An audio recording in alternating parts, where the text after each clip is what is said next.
On today's episode of Let's Talk FGO, we're going to talk to you about final thoughts on Summer 3. The whole shebang of the JP 5 years of FGO, everything. The stream, the event, all the stuff. And also details on Summer number 5, the Servant Summer Camp. Hello, I'm one of your hosts. I am Last Girl Omega. With me as always is Slasher Lucky. Wait, give me a second. I need to process that. Just give me a second. Okay, my heart is recovered. I hope everyone is enjoying Fate Grand Order, aka A Waltz Under the Pale Moonlight. And while we here at Studio Mega like to bring you the latest Net Geo related news and memes, we will be talking about current and future events for both the JP and EM version of the game, so anyone not wanting spoilers should get ready for Summer Camp. And now that I'm saying that, one of these days I really gotta remind you, okay, Omega, what are you gonna do for the intro so I can avoid taking critical damage to my heart?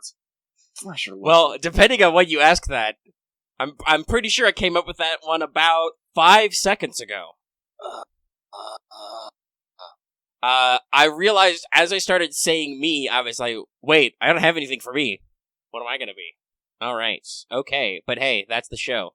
And now that we've done all that, I would like to remind everybody that this episode is brought to you by our patrons like Adam DeHarp, I Got Comics, Architect 10, Blacklist OG, Carlos, Quad, Jeremy Vasquez, Kylie Denton, Legendary Boss Hunter, Rogue Robin, Shiny P, Some Guy Named Bob, Sodasun Over 24, Cyber 23, Video Gamer 75, and Zach Reed. If you like what we do want to see more, consider supporting on Patreon. You get access to episodes early and lots of other goodies, and everybody help us out. Thank you for your support, everybody. Thank you. And I'm really glad I didn't have to sneeze or blow my nose in the middle of that. Mm-hmm. Because, as usual, all of a sudden, we're doing a recording, and I'm, like, suddenly gross. Yep.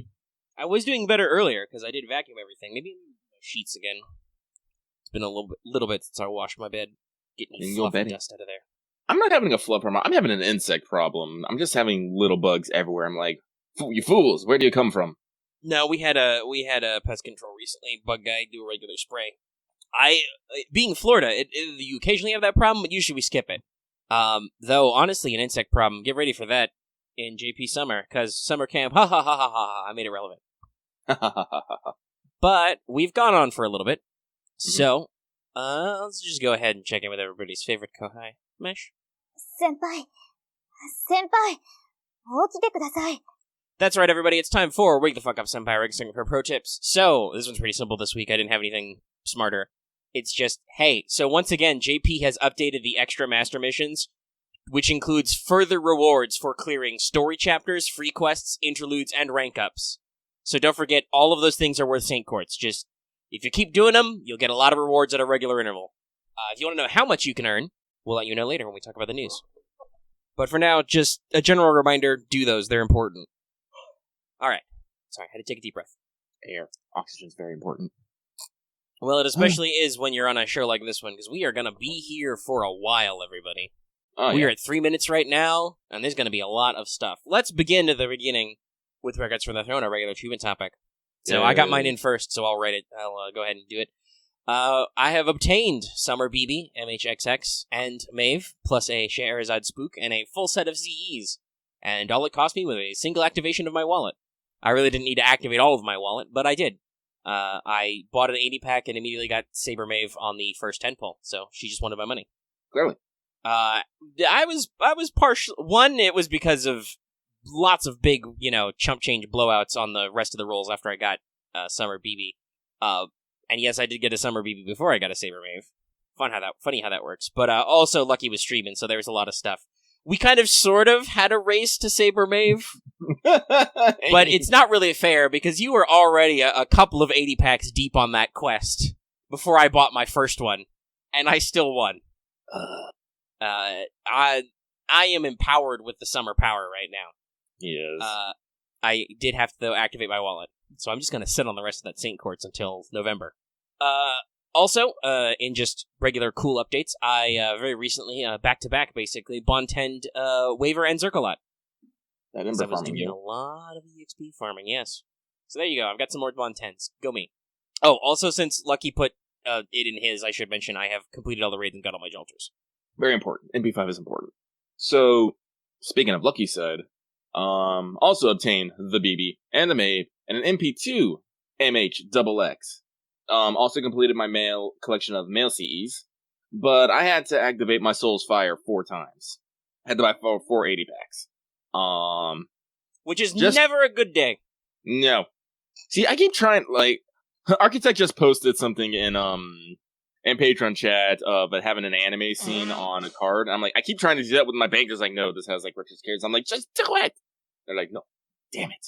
Anyway, alas. Yeah, and just to tell you how swingy my luck is, when I spent my Souls Fires 5 time on Banner 1 and got like MP5 Ushi, MP5 Ibaraki, and only one John, plus a whole bunch of other spooks. So luck is fucking swingy. The back half in general seems to have gotten a lot weirder for a lot of people.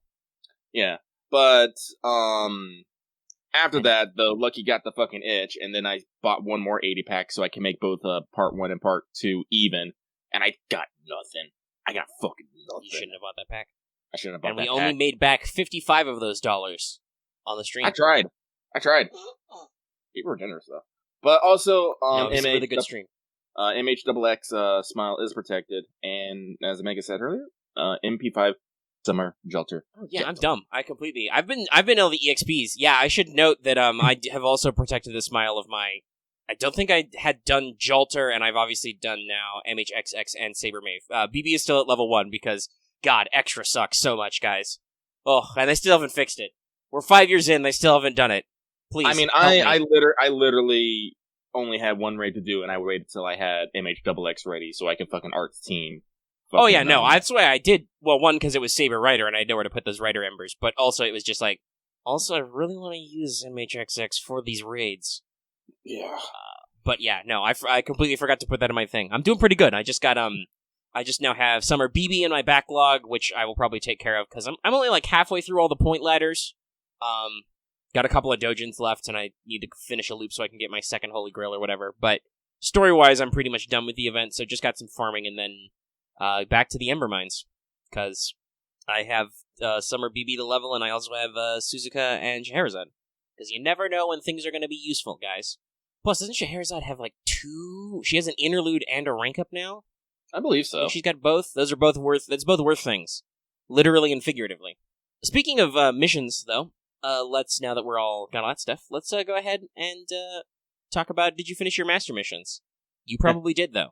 Because you need to obtain 50 gil bucks, obtain 50 Shiba bucks, obtain 50 BB bucks, attain 200 currency total, so any combinations of those 3 above, complete 5 specifically summer event quests, and 10 summer event quests, aka do the event.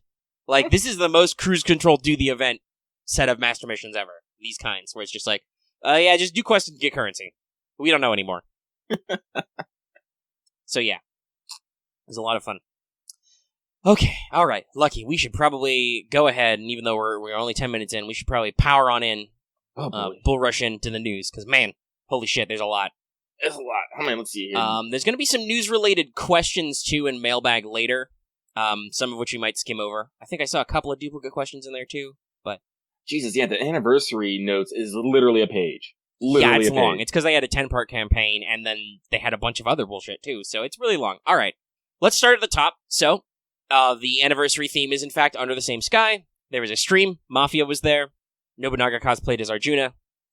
Nissan upgraded to Nissan Summer. The works. It was a very long stream. It had multiple musical interludes, because obviously they were going to have live concerts in the original version. Mm-hmm. I believe the OG is still privated. They've started releasing bits and pieces. I assume at some point the whole thing will be up there. It had some music performances that they weren't going to archive. If you are okay watching a tiny pip version of it, though, Lucky pipped in the whole thing while he was streaming, so you can watch it very tiny and quietly in the background. Yeah, it's very tiny and quietly, because if it was the full thing, I'm pretty sure Lucky would have got slapped a lot harder than he did. Yeah, we only got on because Maya Sakamoto's agency is super aggressive. I don't know how they find you, but they will. But we've muted that song, so sorry if you were looking forward to that performance. You're gonna have to find it somewhere else. But otherwise, the rest of the substance is in there. It was very fun. I liked it a lot. It was a good stream. But also, everybody playing JP got 90 Saint Quartz for the stream. They got a lot of quartz in general, Jesus. Oh yeah, no, we're gonna count it. But start the count at 90 for the stream. Because that was combining retweet stuff, social media campaign stuff, stream stuff, and then I think it was going to be 30 for the stream, and then Gil was super generous, quote unquote Gil. Though also Gilgamesh's VA was there and bumped it up to 90. It's crazy. This also immediately involved the drop of a new animation, the 5th anniversary trailer. Super good. It's pretty sweet. Like, very, very, very good. Interesting themes. Hit up a lot of characters, did a lot of fun stuff. It showed both male and female player characters dancing with MASH, if you're concerned about equality. I just realized that was probably a prelude to the fucking phone game they were talking about. Yeah, no. Yeah.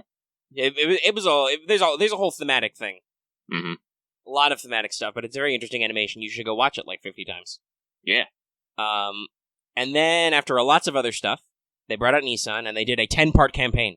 I wanted to make this a numbered list, but Google Docs is an asshole. You cannot make like a sub-list numbered and not make all the other part of the list numbered. It's dumb. There should be no continuity, Google Docs. If I make something a numbered list, it should start where I tell it. You're not the boss of me. Anyway, there's login bonuses for stuff, consecutive and cumulative. This includes rare prisms, summon tickets, all the stuff. You ever seen an FGO login before? It's that stuff. They're also doing the big boy half AP dailies with all dailies open. So you can do everything every day, and they're half AP. And of course, for 5 years, you gotta go big. ×5 chance for Great and Super Suck. ×5, kids. Usually it's ×3 for this event, but it's 5. Pretty crazy. They also increased your command code storage, and there is more second archive storage in the shop. So here's an interesting one. We talked about fixing dailies, and they didn't quite, but they did do something new with dailies. Mm-hmm. So, dailies will no longer give you mana prisms directly. They've done away with that. Instead, there are now daily extra missions, which give up to 30 mana prisms per day for completing daily quests. So, you do 3 daily quests a day, you'll get 30 mana prisms a day, which is way better. That's pretty solid. That's all your AP in one go, pretty much. Yeah, so you do a batch of dailies, and you'll get total of 30 mana prisms per day, which is, in a week, you will now get, not 300, 210? 210. I was just doing it on a calculator to double check. Yeah, so you'll get over 200 mana prisms a week, which means in a month you'll get, about 1,000. So it's a pretty good deal. At least for dailies. Also, there is, as I mentioned, a bunch of new extra missions for stories, rank ups, interludes, and free quest clears. So if you've cleared up to Atlantis, you get St. Courts. If you've cleared certain amounts of rank ups, interludes, and free quests, you get up, totaling 130 St. Courts. So now we're at 90 plus 130. Jesus. Assuming you're caught up on stories, free quests, etc. So they did a new thing. First of all, the base amount of friends you can have is increased by 5. That means everybody got 5 new friend slots. And there's also new bonus master missions, which give you some MP and up to 3 tickets if you add 5 friends or follow 5 players during this campaign period. And also you can follow more people. Mm-hmm. That's mostly for newbies. We can't follow anybody because we're not in part 1 anymore. But they give you 5 new friend slots, which you can fill. And if you fill them, you get a maximum of 3 summon tickets. Pretty cool. A lot of summon tickets in this event. But it's pretty good. Okay. That was that one. So there's been a slight revamp of command codes.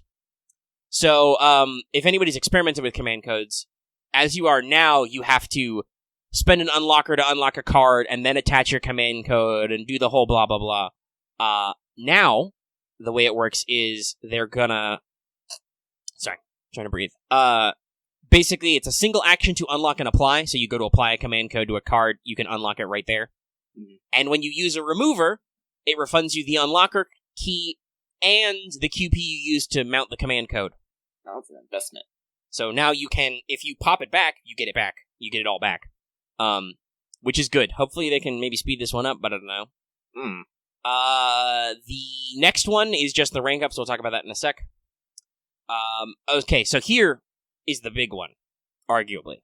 So the half AP permanent extends all the way to Atlantis. I think that's up to Atlantis, not including Atlantis, but I'm not sure. Somebody in the chat can let me know. But they've introduced a new feature, which they're calling, I think it's like the story aid, bonus or whatever, dash bonus. So, every single story quest pip, every chevron, now gives you 1 quartz frag. 1 fragment of St. Quartz, which is retroactive. If you have done all the main story up to this point, you will get 1,046 frags, which is approximately 150 St. Quartz. So now that's 90 plus 130 plus 150. For those of you who can't do that math at home, that's approximately 370 Saint Courts. Wild. Which is about 6 11 pulls. Because remember, if you do a 10 pull in JP, you actually get 11. So, big money, no whammies. Yeah, there's a few extra fragments. They didn't, because the story quests are, they're not mathematical. There's some weirdness in there, but at least it's future-proofed. But yeah, that's pretty rad. And then, once again, a great reward for the fact that you're completing story. This includes, by the way, no battle story pips, too. As long as it is a pip, you will get a quartz frag for doing that pip. Yeah. And honestly, this is a pretty fair reward, I think, because, yes, you do get a Saint Quartz usually at the end of a chapter, but some of those chapters are like 7 pips long. So this kind of gives you a little incremental reward depending on how long some of this shit is. Mm.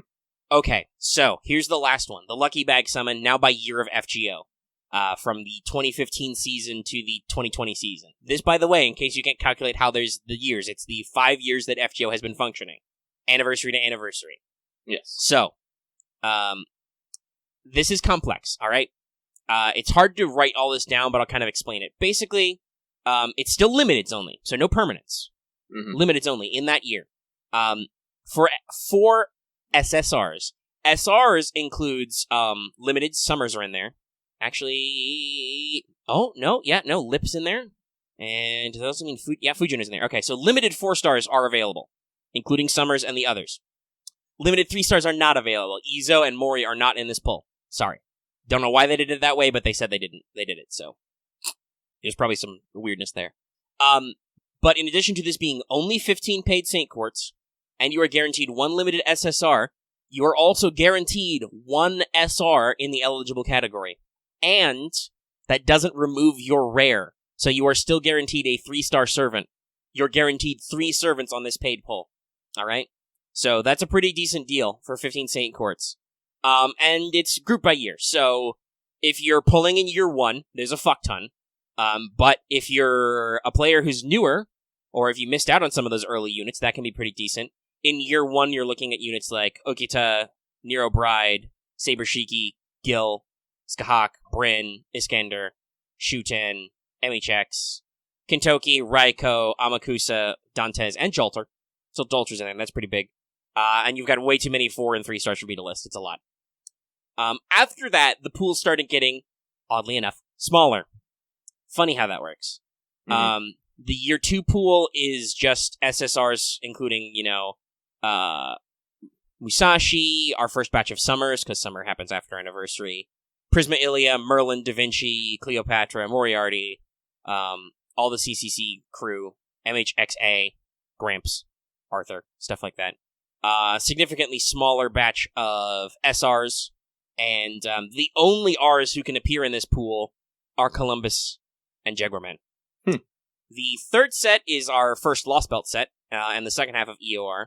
So that's Sigurd, Aresh, Ivan, Scotty, Caster Nero, Semiramis, Sherlock, Ogita Alter, Abigail, and Hokusai.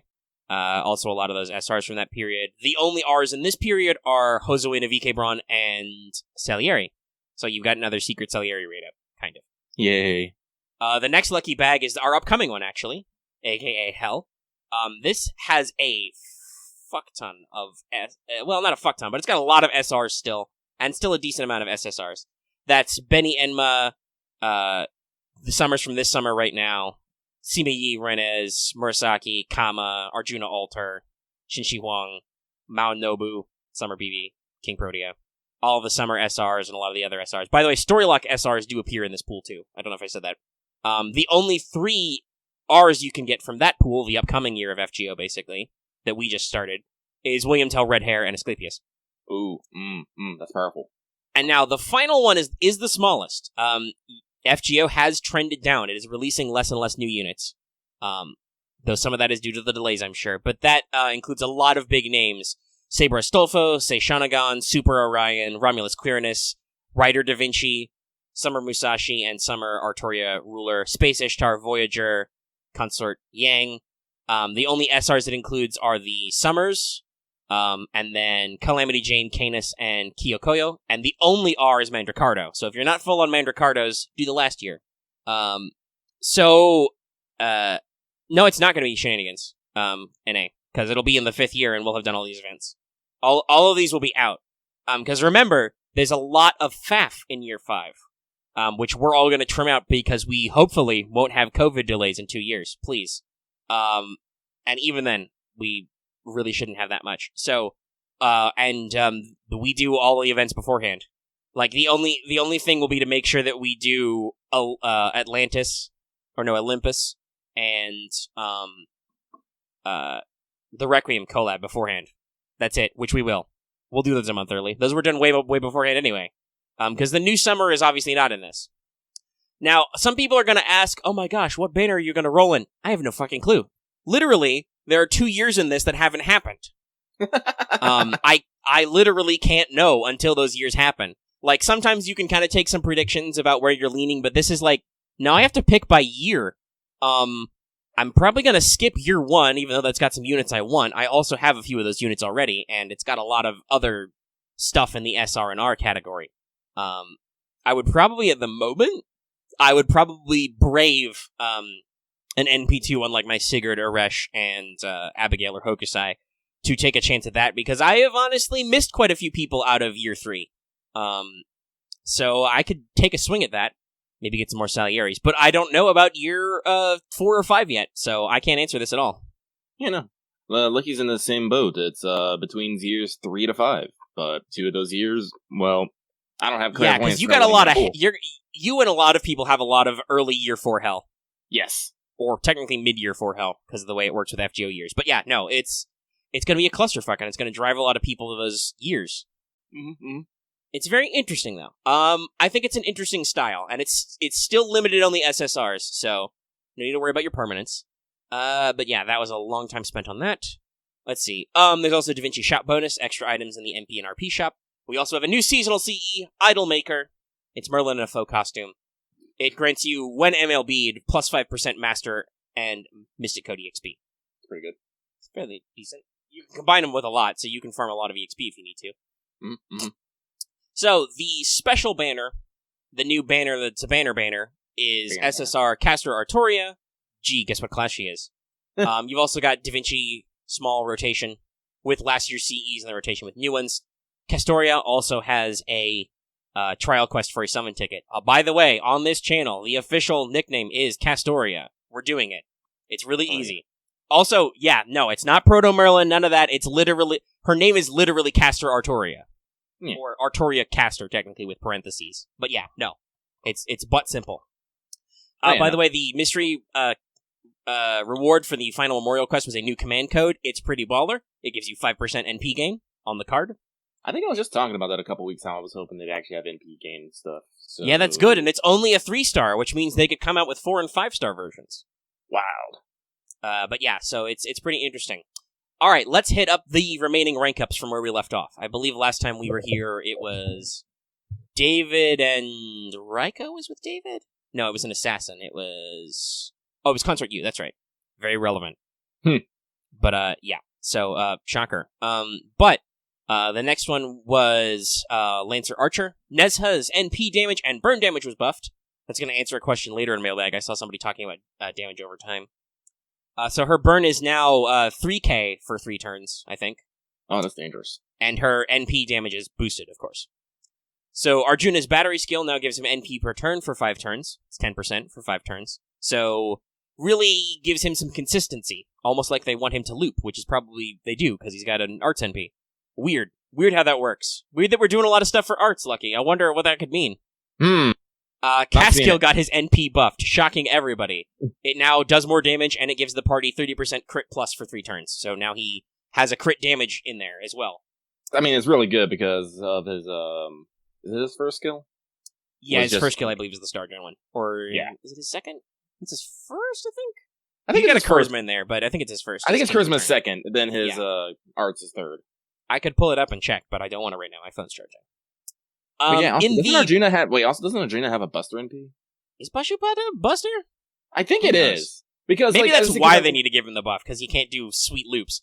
I do know that Arjuna does have the Emiya problem, where he's got a caster deck as an archer. Yeah, because I was about to say, it's like, wait, isn't Arjuna AoE? But I was like, if he was an AoE Arts Archer. I think I would have used them a lot sooner. I was like, wait a minute. Possibly. There aren't a lot of Arts Archers. No. So much so that we had to make one, but that's later.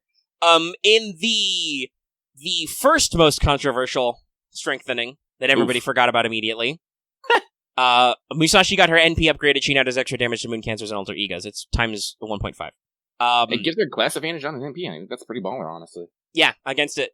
So, as usual, we're going to loop back to this way, way later because that's in free talk technically. But, as expected, all the meta shitters, that's right, I'll be derisive, we're trying to be like, haha, Musashi is the bestest. How could they do this? She's such a Mary Sue. I will immediately discard all other sabers. No, that's not how that works. Because here's the thing. Yes, her extra damage from her NP is greater than the extra damage that Sigurd does. But she does that against a class which she will never have class advantage against. If you're playing Sigurd, there are Lancers who also have the dragon trait, which means you get extra damage anyway. Mm-hmm. This basically gives her a really, really weird niche if you don't have somebody to beat up moon cancers or alter egos. I also expect it may be relevant later, but I'm not going to speculate too much. Oh yeah, that's right, huh? Yeah, that one asshole is an alter ego. Mm-hmm. We'll see if that were also, as we joked, she now is the Sakura face killer. But yeah, I also don't know why that targets moon cancer. I guess because moon cancers are dickbags, except Junako, she's adorable. I guess maybe it's because moon cancers and alter egos are a relatively small pool, I guess? Probably. Like I said, honestly, one, I think this is a little bit of a tune-up to certain servants who, while good, don't necessarily do as much weird shit as a lot of brand new units. They're not very unique, for instance. And two, I think a lot about this anniversary is about accessibility for new players. Like, maybe you were playing recently and you got a Musashi, but when the, Avenger, there's no common pool Avenger still. There's no permanent, there is. There's, Lobo, but he's Lobo. He is a 4-star, so you have to roll quartz to do that. There's no, 3-star permanent Avenger, to, work on rulers. There's no permanent 3-star ruler. There's also permanent 4-star that to work on moon cancers. Alter egos don't have a class weakness, is the thing. As we've all learned from this event, doing raids and stuff, you gotta use berserkers. So, it's weird. Well, yeah, Kama gets the same effect, right? Or is it actually literally gives her class advantage? I don't remember her buff. There are certain units which snipe alter egos, but yeah, it's very weird and niche. So I'm glad that they've spread that effect around. Because I know a lot of people for this were like, oh gee, there's moon cancer bosses? Look at me, I don't have any rulers. But imagine if you could get your Musashi buff right now, but you won't for 2 years. Anyway. Suffer. It's a whole thing. Alright, and then, as you, me, and everybody called it, it was the FSN squad. So, hey, let's talk about some bullshit buffs. First of all, Vanilla-ku, the 3-star one, got his battle continuation buffed. Its cooldown is now reduced, and now it gives him an attack buff, which is increased. His attack is increased, and also it's more increased if his HP is lower. So, regardless of when you proc it, he gets 20% attack. But then he gets more attack based on how much lower his HP is to a minimum of 1. I.e., basically, if he actually pops his guts, or he's close to popping his guts, he gets more attack. Nuts. Speaking of Batcons being buffed on units who don't need it, the strongest in the world, Heracles, got his battle continuation buffed. Oh no. His cooldown doesn't go down, but now that buff stacks with other guts, which is good, because it was kind of annoying to use with his Bond CE. And now it gives him a timed buff for 5 turns. If any guts activates during those 5 turns, he gets 20% buster effectiveness for 5 turns. That's fucking terrifying. Yeah. This skill is translated as Indomitable, aka strongest in the world. So yeah, Herc is just a monster now. He gets a stackable guts, so you can use his Batcon with his Bond CE for those 3 extra guts. And now every time one of those guts pops, he gets 20% buster for 5 turns. It's bullshit. Use the Anniversary Blonde for another free guts. Pop it. He gets another 20%. And it's flat 20% for 5 turns. It's stupid. It's stupid good. It's gonna make all of his weird solo memes. Yeah, exactly. somebody posted the call an ambulance, but not for me. Yes. That is Herc right now. Which gives him a really unique niche as the Guts Berserker. You know. Oh, by the way, we spoke of Emiya. Hey, Emiya's projection got buffed. This, by the way, is the first time a skill has ever been buffed twice. He got upgraded from projection to Trison.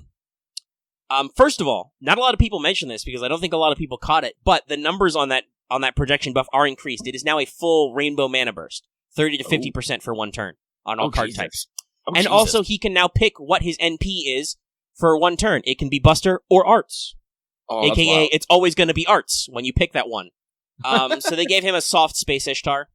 He can't do quick. He can only switch between Arts or Buster. But for one turn, you can give him a 50% Arts up and then do an Arts NP, which you can chain. It's ludicrous. I can't wait for this one. I have an NP5 Emiya already. This is going to be fun. It's going to be real fun. But possibly the most ludicrous of buffs, Artoria's Mana Burst has been buffed. It is now Dragon Reactor. First of all, it now adds one turn of 20 to 30% NP damage because Artoria didn't do enough damage with her NP.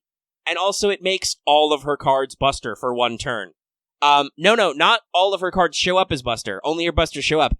If you solo her, literally all of her cards become Buster cards.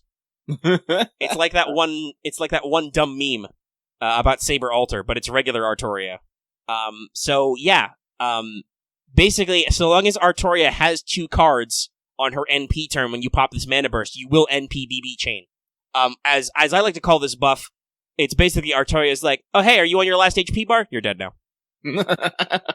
It's a great killing blow if your opponent is only got 1 HP bar left. You will just fuck their shit up. And yeah, so that's the rank ups. It's crazy. It's bananas. Yeah, the ultimate gorilla. You thought three Buster cards was gorilla? No, my friends. 5 Buster cards gorilla.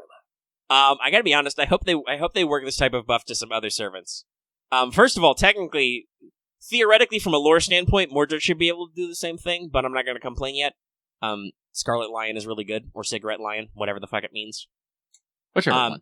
But that's a really good buff anyway. But yeah, I wouldn't mind other servants do dumb stuff like oops all quick or oops all arts. Like imagine a servant who's only got one arts card that's really good, but you hate their NP gen otherwise. Imagine if they could just be like, fuck it, this turn I'm just gonna do all my cards are arts. Fuck it. It's wild. It's crazy. Lots of weird stuff. And I love that they're backporting this to older units, because, for instance, just now, we're getting Summer BB, who is still the only instance, as far as we know, there is a new Mystic Code coming out, we'll come to that later, who can do the Command Hand Freeze for 3 turns. So, and she's a limited unit that only appears in certain banners. I have a question now that I'm thinking about it. If you freeze the hand on, on swamping Artoria's Buster cards, do they stay Buster cards? No, because she only gets the effect for 1 turn. So they have a little marker similar to if you've used Summer BB skill that lets you know those command cards are held. They have a little marker to let you know those cards are only because of her skill effect. I would presume once the skill effect is over the next turn, her command hand will go back to her regular cards. They will just not be replaced. Okay. Still a neat idea. Ooh. I'm loving this idea of turning Musashi into all arts for a turn instead of doubling her hit counts. That would be pretty great. Because she has a little bit of a problem. But let's not talk about buffing Musashi just yet. Let's put that in our pocket. Although all those quick nerds who have all their Scotties and their support setups for the event, Scotty's not an event bonus caster, guys. Thanks for trying. All those nerds are complaining that their perfect Okita isn't more buffed, even though they've got that dumb dual Scotty system. Whatever. Omega may be slightly salty about all the goddamn Scotties he sees on his support setup, even during the event. So I gotta be honest, the quick people cry out in pain, and I'm gonna look down at them and say, no. It's Buster and Arts this time, baby. We're back. Why is Arts back? We'll talk about that later. First, we have new costumes, just costumes for free. Boom. You do a quest to do each of them, and you get 1 ticket for doing it. That's what I mean, there's tickets for everything. These are new costumes for Arjuna, Writer Da Vinci, Nero, Izo, Bunyan. Da Vinci's is just her arcade costume, which is, kind of school themed. Has a little backpack, all that stuff, school uniform. Arjuna, Nero, Izo, and Bunyan are based on various years of anniversary CEs. Honestly, I think my 2 favorite of all these costumes is Izo and Nero. Nero's got a good one. And it's honestly, as much as the I know some people are like, oh my god, Nero's got 2. First of all, that opens up some opportunities for other characters to get 2. That means you might get Sailor Astolfo someday. I'm just saying. You say that, but I'm also saying, where's my Tamamo costumes? Oh yeah, no. Honestly, the problem is that, at least for this, they wouldn't have done this for Tamamo because these are all anniversary CE themed. Tamamo only has 1, and it's her bathhouse outfit, which I gotta be real. It's not that much different from her original outfit anyway, sadly. Tamamo also does have 2 different sprite sets depending on her ascension, so... but the Nero one is very good, because as fun as Olympia Bloomers is, that's also a little weird, so now she gets to be very formal. The Bunyan one is adorable. Formal as her fruits are almost falling out. It's like, well, I mean, that's formal for Nero, is absolute cleavage. The Bunyan one is her bunny costume from last year, by the way, from Chaldea Park. It's adorable. And Arjuna looks pretty classy, if you want to try that out. We also, speaking of Bunyan, I'm pretty sure they did this because Bunyan gets a costume. All the Statesmen rerun too! So if you still haven't done it, you can do it again, and also it'll be in the Red Prism shop after, so eternally you can do it. They also have done a limited run game. This was announced later, but it was about the same time. FGO JP, Waltz in the Midnight Lost Room. There's a Commander CE in game. It's a rhythm game. It only had like 500,000 downloads or something, and now it's used up. I think it was like 550,000, if I remember correctly. Yeah, it was a weird number, but it was like 550K. But it's all done now. It's a rhythm game. It looks interesting. I hope they port it, but it's all gone lovely. now. Very lovely.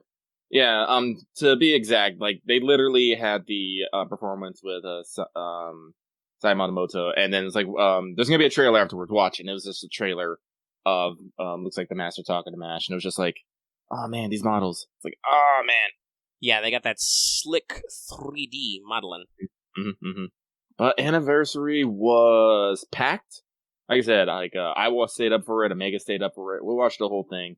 There was musical performances by Aimer and Maya Sakamoto, yeah.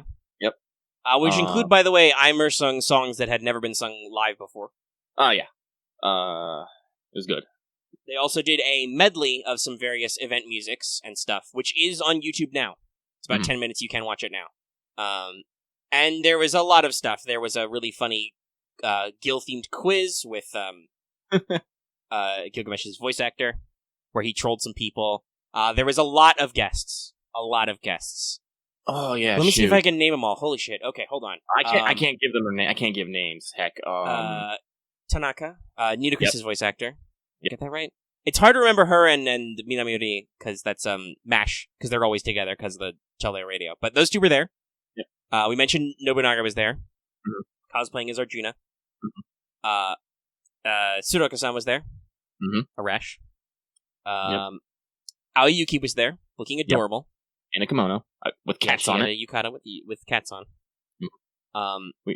And everybody, by the way, had little standees of appropriate characters next to them. Kadox VA was there. His standee was Anastasia, because of course. He wasn't wearing glasses, which threw me off for a little bit. Yes, I think he must have had contacts or he couldn't see shit. I don't know. But he cleaned up pretty good. Usually he looks a little, he kind of looks a little relaxed in the streams, but the theme was formal wear. I thought she wasn't there. Who wasn't there? Oh, Noikari Shitaya wasn't there. No. Kana Ueda and Ayako yes, Kana Ueda and Ayako Kawasumi were there. Yeah. Sitting next to each other, by the way. Kana Ueda was super excited to see Emiya get a summer skin. Yes. And that rain energy. Yes, and then, as we mentioned, Gilgamesh's voice actor, whose name escapes me right now. But you can find him really easy. He does stuff. I do find it funny, though, that he introduced himself just as Gilgamesh, or he was introduced just as Gilgamesh. Nobody mentioned that he's also Mozart. Oh, really? Yeah, he is also Mozart, by the way. Let's see, people saying, Tomozaku Seki? Yes. Something like that. But yeah, so there was a lot of big energy, and they left a chair open for Nissan later. But it was all formal themed, so it was pretty good. The least formal was Nobu, but that's because he was cosplaying the CE of Arjuna. Complete with the blue hair streak. It was great, too. Mafia was there in a suit, too. Yeah, everybody looked pretty good. It was a pretty good look. By the way, we should mention Nissan was rocking his true video game developer power level. He was wearing a t-shirt and blazer. Yep. I was like, that's going to be me. That's if we ever have to do presentations, I'm going to do that. I'm going to show up, just put a jacket over my t-shirt. I'll have to get a cool t-shirt to put under there. And then when he did his summer upgrade, he took off his blazer and put on a Hawaiian shirt. An FGO themed Hawaiian shirt. Yeah, it was perfect. But yeah, the event was really good. I want to know where these guys get their clothes, because I'm like, I need more FGO related merch. Just give. Oh yeah, actually, we should mention that they did a kind of pre-show stream where they showed off a lot of anniversary merch, and I can hope that some of that gets ported over here. And please, Aniplex have made a lot of money on that web store, and remember that you can do that again. You can do that all you want. You're fucking importing the shit from Japan anyway. Give it to me. Yeah, they actually had a special page on the Aniplex Plus website just for the 5th anniversary and all that good shit. Yeah, there were art books, little photo books, calendars, kind of stuff. Lots of the acrylic standees, mugs. I really wanted like the postcard version. Yeah, the little postcard book. That's pretty sweet. Like I said, I wouldn't mind that one because it just collects all the Under the Same Sky stuff, because that was the anniversary theme, in case you couldn't tell for like 4 months. Okay, we did a lot of news. We've been going for about 45 minutes. I think we need to take a brief intermission, and then we'll come back to more JP news. Yeah! Okay, and we're back. Alright, we're going to do it immediately. Heaven's Feel Campaign 3 for reals. Yeah! 8/12 to 9/11. There's a special CE login campaign. It was probably going to be you had to go to a theater and stuff. Mm-hmm. But now it's just like every weekend during this campaign you can get a new one. There's a lot of tweets coming from the VA, especially fucking Joji. Joji Nakata, the man's wild. Oh yeah, no, there's all the peeps were at the premieres and stuff, and there was a lot of tweeting from people. You can buy a fucking version of Kotamine wine. It's just a wine bottle that has Kotamine on it. Yeah. It's great. We finally added the Artoria Invisible Air costume. Yeah. Yay. There are the ability to redo, if you missed them, the Parvati Trial quest and the fragments of 2004 Mystic Code quest in the Rare Prism shop. Because that was way back in Heaven's Feel 1. And Stheno and Urala got their animation update finally. They're very good. Also, didn't they also get voice line updates? Yes, that usually happens in animation updates, but they have some new voice lines because their lines haven't been updated in forever because they're year 1 servants. My favorite is they both have a line for Asterios. Yes, pretty good. Always proven that he is the goodest boy. Yes. Theoretically, I'm most impressed by Stheno. Hers are probably the most impressive. Urali at least had a bow. She shoots people with stuff, including rainbows. Though it's still an improvement. But Stheno is like full, Kira Kira in here. Yeah, she is. Her buster is literally, she smiles and the enemy explodes in sparkles. Sparkle explosion. Her extra attack is she does the fucking two-handed, she charges up and then she does the fucking heart thing and shoots a beam at people. I'm expecting to see that a lot in fan art. Just Stheno doing the heart thing and shooting beams at people. But yeah, it's very visually impressive. She has random Greek mooks help her. Just some dudes show up and then immediately get desummoned. They look like they're in horrible pain, too, by the way. They rush in, attack somebody, and they just kind of stand there like, as they fade away. It's pretty funny. So yeah, those are in. No buffs, it seems, but they finally got their animation update. It's really, really good. Now we just only have a few more to go. And, luckily, we are not scooped today, Lucky. Oh, no. This happened last night. Oh, yeah. We got solid announcement news, because they teased the summer, as they usually do, but it was just a tease, just a little bit. But we got the full CM and everything of Servant Summer Camp 2020 Chaldea Thriller Nights from 8/17 to 9/7. So you got like 3 weeks for this. You got like a whole month. Yeah, see, so Lucky thought they might be like a summer camp maybe, but I honestly didn't know what they would fucking do with it. Apparently they have an idea of what they're gonna fucking do with it. Yeah. And there were hints to this. A lot of people were like, will there be a horror theme? Just slightly. They talk about in the little preview bit about, ghost stories, tests of courage, that kind of stuff. One of the CEs is shoot, what is her name? Neon. Neon with a chainsaw, looks fighting like zombies. Zombos, yeah. Great. Both of these CE arts, by the way, are real goo. But this was previewed at the stream, but they released the CM just today as of when we're recording. This will feature Welfare, Consort U, Lancer, who is a story-locked 4-star who gets a side grade to limited 4-star, Welfare 4-star Lancer. Interesting. There's some themes there. She shows up a lot in the CM. Apparently she wanted to go to camp with Zhang Yu, but he stayed home. Awkward. So we got a summer camp theme with extra horror. Don't go out at night. Do some stuff. Some spooky. There's going to be a new Chaldea Pathfinder Mystic Code, aka be a boy and or Girl Scout, is what it looks like. Mm-hmm. It's pretty fun. We don't know what it does yet, but they've announced it. We have costumes for Sigurd, that's misspelled in my notes, Emiya, and Lanling. Looking pretty good. Presumably this will be a banner, by the way, also. Mm-hmm. I'm just happy they put regular-ass Emiya in an event. Yeah. Because he doesn't usually get a lot of action. The first banner is presumed to be Summer, Bryn, Kiara, and Ilya, because they were the ones who were previewed on stream. We got to see the full arts and stuff. Yes, Summer Kiara happened. You were right, Internet. Speaking of which, by the way, the Internet's fucking blowing up. They love Castoria, and they love Summer Kiara.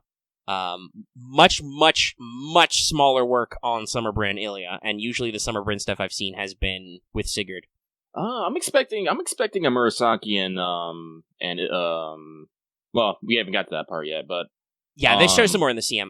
Ilya looks to be an archer. She's got a hose. Also, it's Prisma Ilya because Ruby is with her and is the hose. Yes. By the way, this is the part I'm most excited about because that means Ilya and Emiya are going to be an event, and Suit Emiya he looks pretty casual. He's got his hair down, so and glasses like a nerd. Yeah. But from the CM, we have signs of Summer Murasaki, Summer Tomoe, and Summer Abigail. Yeah, so I'm definitely expecting there's going to be an explosion of Murasaki and Abbyard here fairly soon. Yeah, there has been a little bit, but I think that's just because Murasaki already had a CE, so I think some people are just recirculating it. Tomoe is weird. She's in it for like a second, and you have to do a fucking freeze frame to tell who it is, because she's wearing like a VR headset.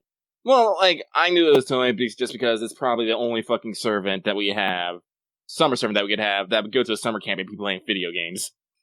I don't know. I mean, there's a lot of servants with white hair. She's got two. Technically, I think she looks like she's got Summer Mushishi. Sorry, I'm fighting a sneeze. Playing Beat Sabers. But they look a lot like Summer Musashi's toy pool swords, kendo swords. But if you actually freeze frame, she's wearing the triple Tomoe symbol on her lapel and stuff. So we're pretty sure that's a Summer Tomoe. It's just hilarious. They don't show her face at all. There's also, by the way, a lot of picture and social media themes in the CM. Like, lots of picture taking, there's a camera, there's lots of shots of these photos with the little heart symbols, so I wouldn't be surprised if there's some more of that in there. I kind of predicted that, I didn't necessarily predict these exact units, but I predicted after we saw the initial 3 that the back half would be FGO originals, because Bryn, Prisma, Ilya, and Kiara are all not from FGO, and FGO usually likes to mix it up about 50% or more. These banners aren't out yet, so we still have no clue on the classes or anything, other than that Consort U is a Lancer. Getting a lot of Lancer welfares. That's 2 this year already. Now, we don't know if we're going to do a Halloween for another welfare. So, anyway. They did also do a rerun of a Lancer welfare if you missed it. But, yeah, that's what we got all. Mash is getting a new summer skin. She's getting her summer skin 2.0. But, yeah, that's pretty interesting. So, this is going to be a mission-based event. They've said there will be missions. There will be a day-night cycle, probably a little bit like Summer 3 that we're doing right now. Like, you'll do a quest in the day, then it'll switch to night, you'll do a night quest, switch back to day, etc. Actually, did we break the Wada Ako Takeuchi? Yeah, kind of. Takeuchi doesn't draw any of these. But, there's something funny, I'll tell you about that in a second. There's a weird thing going on here. But first, let me run through my notes. We've already seen some event Cs and CCs. We talked about that before. The story's going to be heavily time-gated. There's about 7 parts. You can't do the last part until about the 24th, so you gotta wait a week and do all that stuff. But the weird thing is that there's bonus servants for that, so they get extra bond and attack. This includes basically every single summer character previously, including males with costumes and MASH. Okay, lovely. And it also includes, though, Mothman, Shinchiwang, William Tell, Columbus. That's right, Columbus is a bonus unit. Hans, my boy. Spartacus, regular Consort U. And also, Caster Artoria. I'm not surprised Hans is there, because it literally looks like, Kiara is pulling some Little Mermaid bullshit. Yeah, what's her... Oh yeah, Zheng Yu's in there. I forgot to put him in my notes. Yes. There's a lot of extras. But, I didn't even remember that. But still, that's interesting that they put that in there, right? They just went ahead. That's a pretty good lack. William Tell's probably going to be like some goddamn, wilderness scout teachers. But I was trying to remember, because we know the name, because we saw Summer Kiara's NP. I'm trying to remember what it is. It's something Heaven's Hole that's mermaid related. I don't know. But yeah, so Caster Artoria is in there. Now, if you're asking, oh, gee, that Takechi didn't draw. No, probably because the way the timing works out and the way the event works out, that he was focusing on the anniversary. So, because Caster Artoria does have multiple different poses and ascension sprites, and I'm sure people will be like, this is the same. Anyway, whatever. I saw an interesting thought, because apparently the whole fixing art thing bubbled up on Twitter again.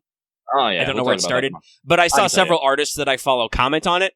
Almost all of them were like, yo, dog, don't call it fixing art. That's a fucking chump move. That's like, you're being jealous of somebody's success.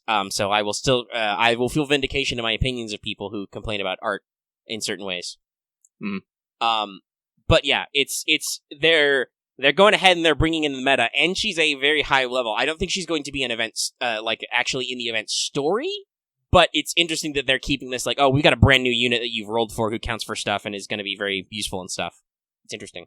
But yeah, I assume Takechi didn't draw one of these because he was, and it didn't draw a new Artoria or Saber Face because he was working on this.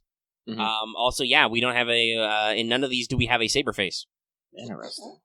Well, Wada Arco continues to go strong, though. Yes. So, we cannot tell much about anything from anything. Like, Bryn has a sword, but also it's like a chainsaw, so, probably a saber? Could be a berserker. So does this mean that Bryn's going to be a cheerleader, like almost a cheerleader with a chainsaw? Maybe. I don't know if her ascensions are gonna involve her cheerleader style very much. But she's got some interesting stuff in there. Also, by the way, the big theme of this is Megane. Everybody got the Megane.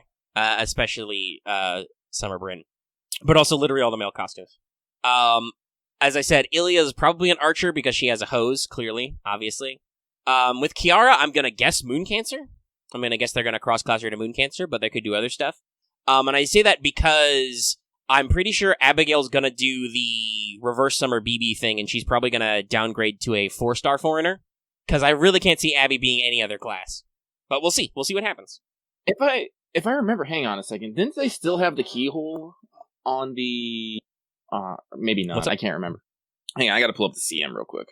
Yeah. Because... Let's see. Reopen. It should be in the bottom of a news desk, too.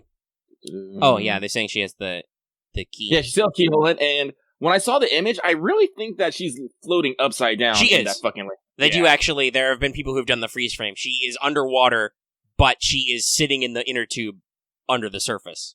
So yeah, so she's doing something weird. Honestly, yeah, I would predict probably staying foreigner just because that makes the most sense, even if she cross classes. I think it'd be great if it's not actually our Abby, it's actually the other Abby who came back to play again. I mean, I wouldn't be surprised if it's. I was just thinking that myself. If it's Salem Abby coming back again. Yeah. By the way, they have said this will be set in Japan. This is a Japan summer camp in the mountains. Japan has a lot of mountains, yo. Yeah, so there's gonna be good camp vibes. Other stuff, I don't know, like Tomoe has toy swords, but also Musashi Berserker had those. So, yeah, but didn't those turn into guns eventually? They turned into gun swords, and then into a giant sword. But yeah, so it's like we don't know nothing about nobody yet for sure. Murasaki also, I'm like, I don't. She's already a caster. What will they do? Actually, she was riding a jet ski, so maybe Rider. Could be Rider. It'll be funny if they make her probably not a saber, but if they made her a lancer also, so she can bully say Shanagon. But anyway, this will be a whole big thing. We'll get in there later. I am curious to see what Raita is going to do with Murasaki. Yeah, he's going to do some interesting stuff. Because we only see one ascension out of all these characters too. Yeah. Like I don't think we see any alternates for any of them in the CM. They're only in like one panel, so it's gonna be good. Yeah. Yeah, Tomoe's is pretty good, but she's wearing the full headset thing with their fucking PS. Wait, does that say Owari on it? Is she wearing some fucking Nobunaga sponsored bullshit? Yeah, I think she's wearing Nobu merch. It's got Owari on there. It's got Renu. It looks like, but she's got the Tomoe symbol. She's wearing like some pro gamer swag over her. By the way, incredibly cut up swimsuit. Look at all that. Wait a minute. Is she a fucking? What if she's like a fucking esports competitor? I bet she is. That would make sense. doing some fucking esports stuff in the rec cabin also. But the most important thing, Lucky, is if you'll direct yourself down to the legs. She's wearing like the garter belts with the slight amount of thigh squeeze. Oh yeah, no, the squeezes, and you just see that crease in the leg. I'm just like, this is culture. Yeah. So we don't know what's up with anything. Tomoe literally has the ability to also be Saber or Lancer. Like that's already in her profile. So who the fuck knows? Mm-hmm. I wouldn't say no to a Tomoe Saber though. That could be fun. Also, yes, if you're curious, Omega's totally going for Banner too. The Ilya thing is cute, but I know what I'm at. Well, I know what I'm about. Like he has stated this earlier. I will continue my fucking yearly tradition of killing myself every summer to get all summers. I would also like to say. Oh, sorry, Lucky, finish your thought. No, I'm busy saying what I wanted to say. Okay.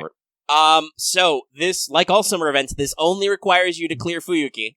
So I caution people who want to avoid spoilers from digging too deep, because Lost Belt 3 is right around the corner, and obviously there's a lot of Lost Belt 3 characters in this bonus spread. So watch out, okay? You only got until November, so you only got 3 months left. By the way, some people are still saying quote unquote early December. Do remember we're pushed up a couple weeks, so it's definitely going to be in November. But yeah. People in the Discord have apparently already been going apeshit. Our mods are working overtime. I have actually moved where Spoiler Channel is placed, so it is placed higher up, so that people have less of an excuse not to go there, because people are going just absolute apeshit about stuff, and we're just popping shots. I know that people get. This was the same as when the new OP came out, between anniversary and this, there's just been a lot of people just casually popping off, and we're just not standing for it. We have a channel for that. You can talk about whatever there. Just be careful. Watch out. And spoilers are spoilers, yo. But this will be very interesting. And like I said, do be careful, though, if you don't want to be spoiled about stuff about digging too deep. I expect that they will probably do the usual casual drive-by of, we have past history because of stuff and things, but we won't get into it too much because of other stuff. But also, they could just go apeshit. I don't know. I literally don't know. They're weird about how they treat their own spoilers. Oh yeah, and actually, this reminds me of something I saw in the 5th anniversary trailer. That was actually kind of a little bit of a spoiler if I hadn't spoiled myself. So I'm just like, oh yeah, no, they're treating this with a light hand. Kind of weird. A little fast on this. Yeah, just some stuff. But yeah, expect more news next week, because the event will actually have started. We'll know some banners and stuff. We'll see some stuff and some thumbnails. I'm excited to read some bond lines, I guess. Maybe, possibly. Maybe. It's going to be interesting, though, because there are a few of these characters are kind of standoffish, a little fast and loose. It'll be really interesting to see. Though I expect, because of how hard they're shilling, Summer Bryn will totally be about that Sigurd. They literally are having a date in the CM. They're fucking fishing in a boat. It's adorable. I hope some of this event is trying to get Sigurd and Bryn to have the perfect fucking date without Bryn succumbing to her desire just to fucking off him. Well, we'll see what happens. It is also subtly horror themed. Yeah. But okay, let's see. Have we crossed the hour mark? We have. Okay. There you go. There's your first hour. Ooh, Lady Murasaki might be more playful than usual. Because here's the thing, Lady Murasaki usually plays the calm, collected librarian widow. And now you get to see her on summer vacation having fun. I'm like, we'll see if she cuts loose. She is very proto-goth. Mm-hmm. Victorian. Originally, which fits, honestly. Mm-hmm. But it'll be interesting to see. It'll also be interesting to see what they bust out of her NP, too. Oh, wow. Yeah, she looks a lot... I mean, there's some slight concern there, but also fun. Mm-hmm. Concern fun. Yeah, Neptune's Folly. From Jaws, yeah. There's a lot of references already. I hope. Oh man, they're on a lake too. Summer camp, Crystal Lake. Did the Jap? Oh wait, no. Oh wait, we could have a swamp thing. Could have swamp thing. Mm-hmm. I guess they do, because J-horror is a thing. The Japanese like Western cheesy horror movies. I bet they do. I think it actually does have a bit of a following. I expect, because there's a lot of weird. Japan has its own weird horror legacy. I expect there would be some overlap there. There is a black cat in the CM. I don't know if you can say it looks like the Salem cat, but there is a black cat in there. The writer likes the B-horror movies. It's good. Alright, that's fair. At least you know it'll be with love. There'll be a lot of references. Mm-hmm. Much like Summer 3 being super popular. But speaking of Summer 3, let's get into that mailbag, Lucky. All right, let's get into that mailbag. So, Natsu did collaborate. I don't know if he fully wrote this summer. Yeah, I expect there'd be a lot of collaboration because Lost Belt 3, we're pretty sure, was written by Urobuchi because he's a China guy. He's a huge China nerd. In case you can't tell from that one show he made with puppets. Actually, hold on 1 second to make it vamp for 20 seconds. I can vamp for 20 seconds. We can look at this stuff. I think, though, to talk about it, I believe, speaking of Natsu assisting, I believe Natsu assists everything right now. He was for all writing, they talk about this in interviews, he is in a basically directorial capacity. He oversees the writing and makes sure everything is consistent, but doesn't give people a lot of directions, just a lot of, keeping an eye on things. So, he does some different stuff. But yeah, there's a lot of little weird things in there. Abby's upside down. Tomoe Gaming. People have had long enough to pick this apart frame by frame, so there's a lot of interesting notes in there. Look back. But yeah, okay. I think it's time for mailbag. Time for mailbag. I got the timer set up. I expect some of these will probably be yeeted either because we have already answered them or just we're gonna blitz through them. Skimming. But still, there's a lot. There's 42 comments. Yes, there is. So, with that, let's get started. Lucky is pushing start on the timer now. So, our first one comes from the guy who thinks he is a guy. Nice. They say, currently paying the price for being lucky enough to have a summer BB as a servant. Hope both you guys have fun or still having fun this event. My question is just, how's life been this week? Lucky is having a love-hate relationship with Fall Guys right now. It's definitely a thing. I'll talk about it more on what's up, but I rage quitted yesterday pretty bad. Yeah, I noticed. I was still lurking in the control room, and then it was like, oh, it's done. Oh, that can't be good. Because I scrolled up in the chat, and it was, you were getting blasted pretty hard. I got meta blasted. We got to play one game together, and then I got kicked the servers, and I still don't know if I can connect because I haven't tried today. Yeah. Lucky's probably going to I deleted it all and everything. I'll probably reinstall it. I don't know if I'll stream it again. Because apparently when Lucky gets excited, my voice gets real high, and people are like, that's pre-puberty shit right there. I'm all like, now I'm just embarrassed. You do definitely do an uptick when yelling? Yeah. It's a thing. We don't know. Well, it's fun, but yeah, we gotta decide the truth. Yeah. We'll talk about it next time. Yeah. But how's it going? Lucky is having an existential crisis about himself and wanting to be a VTuber and whatnot. So, that's that. Well, let's move on. So thank you, the guy who thinks he is a guy. And we go to Quiet Guy in the Bag, waiting for the perfect moment. For what? Anyway, I just wanted to say that I love you guys and the content you put out, especially the Wanted videos, because I use the videos as a catalyst. I was able to get Dantes, MHXX, and Summer BB. So keep up the great work, and I can't wait to see your future Wanted videos. Hey, that's for you, Omega. Yeah. By the way, my life has been fine. So, thank you, Quiet Guy in the Back, waiting for the perfect moment to strike! I added that. Next one comes from that one master who gave everything out for Castoria, only to get spooked by a banana-eating dude and an edgelord archer. I'm assuming the banana-eating dude is Rama. I believe Rama does eat the banana. But they say, hey, you two, hope this past week has been kind to you. In terms of FGO and life, my question is, if you were to give the power to make any one change to FGO, big or small, what would it be? Feel free to go in-depth or answer with just one word. Have a great day. See, I'm not going to get mad at them for misspelling free, because R and E on a keyboard are right next to each other. Mm-hmm. It looks like they just accidentally missed and hit E 3 times. Yeah. If I had to change, Lucky will shill his USO quality of life, as usual. Then I'll shill Lucky's AP refund on turn 1, because thinking about that, that would still be a great idea if you could back out for free. Yeah. Yep. So thank you. You're not going to convince me about pity. Pity is a lie. Spoilers, I have nothing to talk about Arknights except that I still did all that 2 weeks or whatever didn't get Neon. Oof. All that energy went to other stuff I could talk about then. So that one master who gave everything he had for Castoria only to get spooked by a banana eating dude with an edgelord archer. Thank you very much.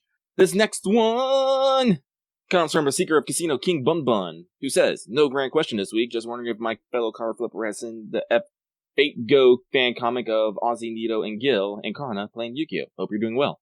I think I have, but I'm not sure. There you go. That's it. This next one, so thank you, Seeker of Casino King Bun Bun. This next one comes from Smugface Limbo. Dear Lucky and Omega, who has been your favorite villain in the Singularity and the EOR? Hashtag Ashia Win, the Lightworks. Lucky's is super simple. Gimme that Tamamo bitch. That's not a singular in EOR, Lucky. I could just feel the quiet stare through the internet. Actually, no, Lucky right now is, hang on. Lucky right now is this, but also this. We're collecting VTuber gifts, I see. Listen. Lucky likes Hololive. He really does. He just doesn't have time to sit down and watch a bunch of it. It's okay, just lurk in webvid. No, that's what I do. The animals. To completely derail this question, I got Shanghai to do like a 30-minute Hololive question because Vesper challenged me to some duels last night, and then at the end, after we all got tuckered out of dueling, they just started yelling Hololive stuff, and I was like, yeah, I have no idea what any of you were talking about, and then they just talked about it for like 30 minutes until I could escape. Anyway. Yeah, no, I just posted a couple gifs I have of some Hololive girls just looking confused. Because he was like, oh yeah, because Omega said that, I was like, oh right, yeah, no, that's Lost Spell, that's not Singularity or EOR, and I'm like, wait a minute. I gotta be honest, I don't really... I guess for EOR I'd have to say Moriarty. Easy. Tiamat. Yeah. I figured you would go there. For EOR I'd have to say Moriarty, probably.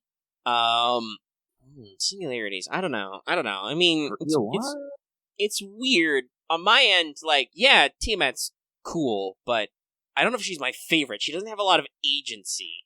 She's just big and screamy. Yeah. Yeah, actually, yeah. Lucky's gonna cheat. If we're talking EORs, I'm gonna go with Kiara. I'm cheating. Yeah, Lucky just whatever. Cheated. I'll say Moriarty, and I don't know. Fuck it. If Lucky will cheat, I'll say that I appreciate Gorgon. Yeah, no, she's a villainess, and she has great music. She does have great music. Lucky is reminded of the picture of Twitter he found of Gorgon and Tiamat. Challenging each other with their boobs. I'm like, yes, this is truly the battle for the gods. That was a fun one. Mm-hmm.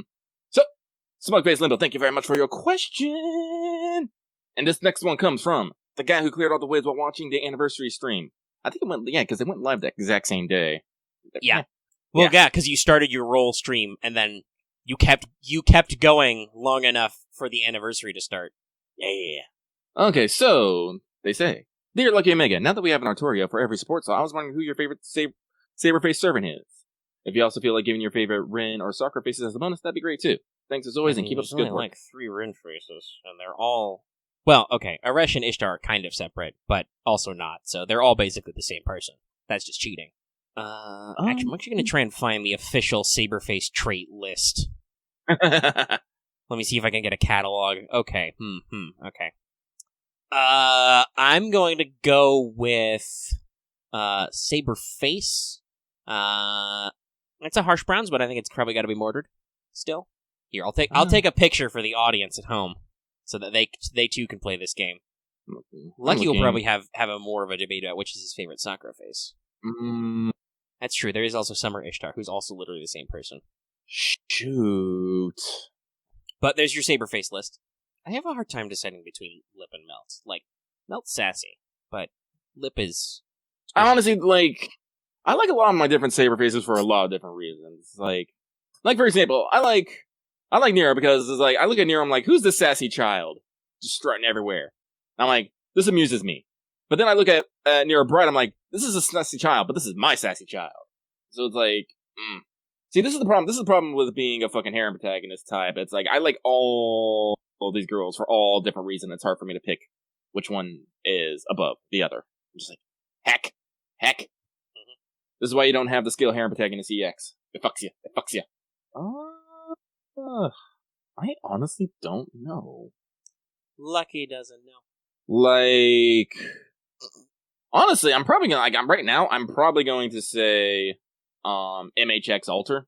Just because, she is my, dark side daughter, who I don't have, and that, infuriates me on a, subatomic level. But when it comes to Sakura faces, right now it's Passion Lip. Passion Lip is it's precious. Also, big hadoobladoos.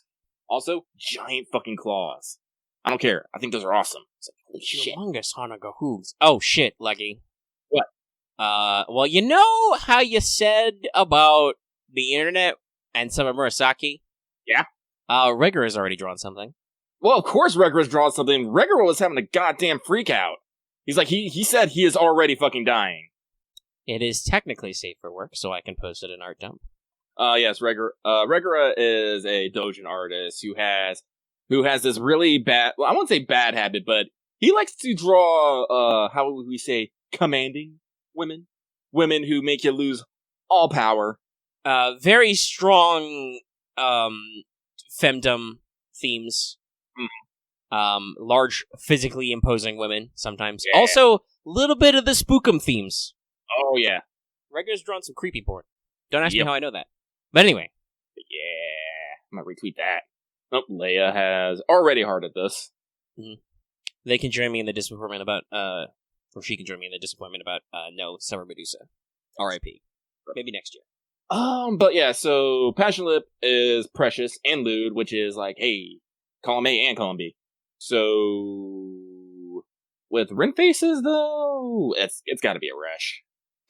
I am kind of wondering when we're gonna get another Aresh face. Aresh, in the fucking, trailer was adorable because she was doing the anniversary CE thing of trembling. Right. So she's super nervous. Mm-hmm. I'm just like, oh no, someone protect this small child. And then people come and it's like, no, it's okay. And I'm like, yes, protect. It's a great scene. All right, we should keep going. We should keep going. All right. So, thank you, the guy who cleared all the raids while watching the anniversary stream. We move on to from Siderin enjoying a Caesar salad with Team Loco Babbage on the beach. Loco Babbage? Loco? There's some kind of loco dessert food thing that I don't understand. Forget it. It's like a Moco Loco bowl, I think it was called. And it's like it's like hamburger on rice with egg or something.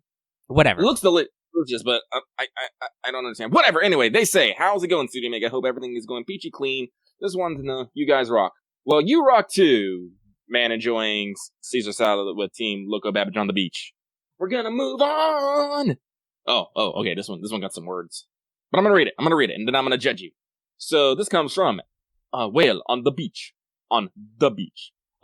man, who says, question, so in JP, the GSSR is organized by year. That got me thinking about the value of each year's new lineup, keeping in mind that all servants have value, except maybe Columbus. Out of only the years we've experienced in NA so far, which year has been your favorite in regards to new servants? Welfares and lollardies counts, not asking which banner you guys will roll on, just your favorite year of servants.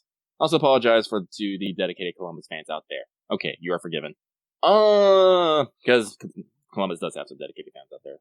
Not gonna lie. Well, I know, that's why I laughed, because we or I make that joke anyway, so. Yeah. But we... favorite year. It's interesting. Out of the years we've had, I appreciate that they're not asking us which one we'd roll, because we'd have to think about that. Oh boy. It's an interesting one. Hold on. Let me pull that list up of years again. That won't have the permanence, but I can calculate with my eye brain. I would have to say year 3, the year that we're on right now. Because that gives you Lost Belt 1 and 2, which gives me Scotty and Sigurd. Sigurd I don't have, though. But also gives me Abby, who I super appreciate, Sheba, and Kirky. Because... Wait, no. Aren't Sheba and Kirky permanents? No, that's remember, we're talking FGO years, yeah. FGO year 3 is the back half of EOR and the first 2 Lost Belts. Yeah. Okay, yeah. That means Shamosa's in there too, which means technically Musashi. Absolutely not Musashi. That's definitely the years that previous year. Did it Oh, yeah, that's right. She had a banner, but she was already out. Yeah, that's true, I guess.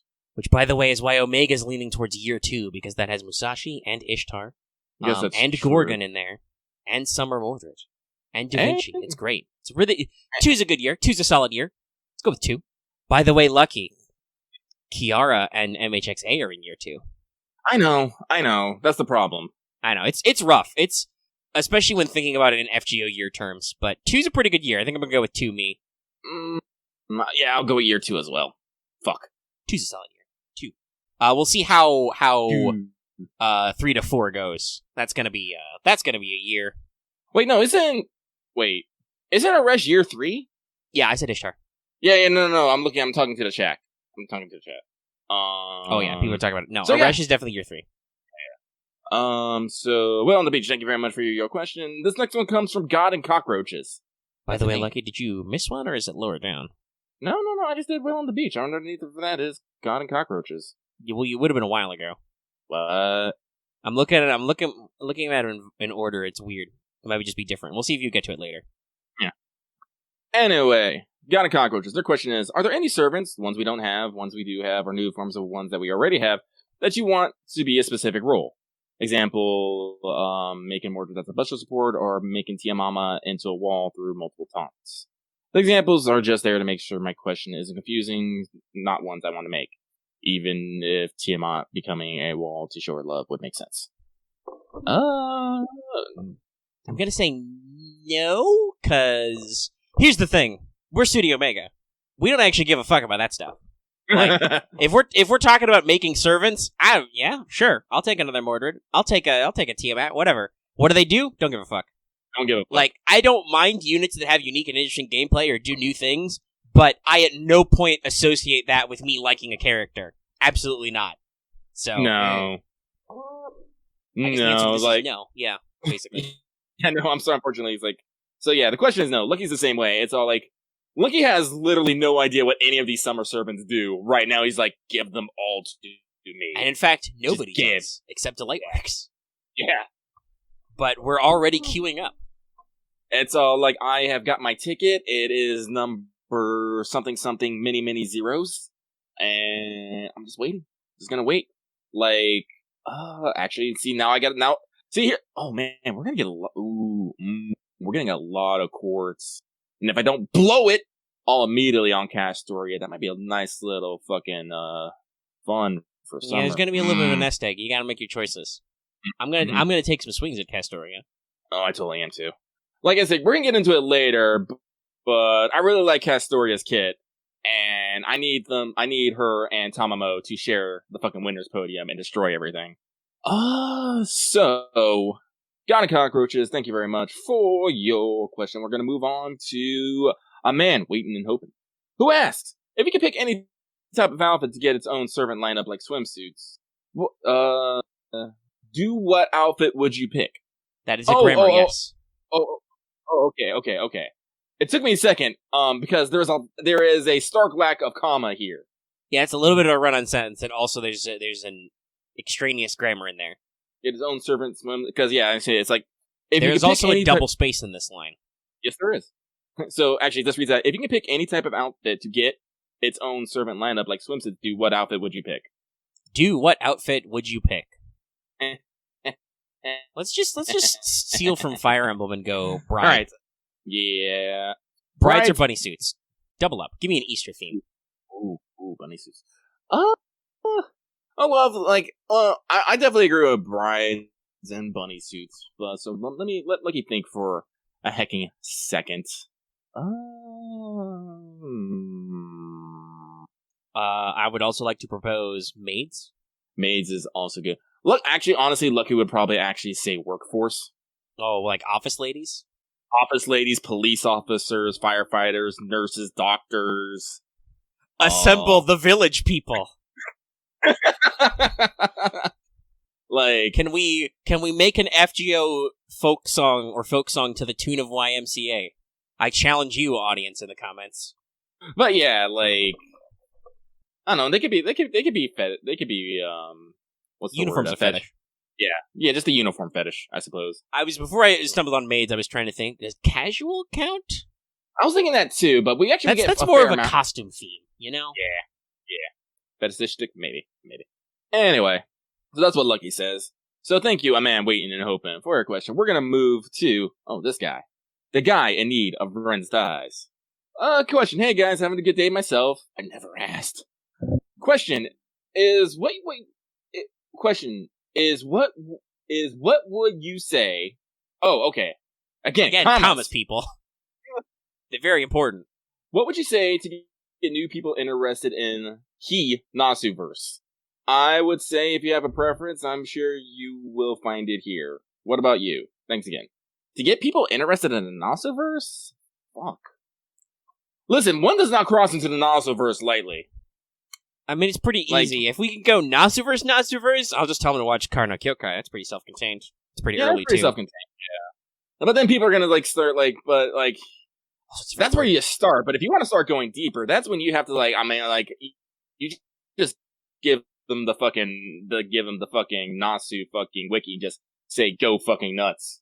Because, here's the crazy thing about Nasuverse. You can, read about it all you want from, titles and whatnot. There's still not a lot of things that are perfectly explained and only people understand because Nasu writes on the fucking sides with, little novellas and just things explained in interviews and stuff. So, I don't know, I don't know if I can actually tell people, to get people interested in the Nasuverse. I don't know, maybe just show them some fucking, high-level waffles that's hey, you see this? This is the fucking, one of the beasts of humanity. It's you want to know more about her? Well, let me tell you about the beast of humanity. Which means I'm going to have to tell you about the Counterforce. Which means I'm going to have to tell you about Leia. Which means I'm going to have to tell you about fucking Gaia. Which means I might have to tell you about some motherfucking types. Which might reference some notes.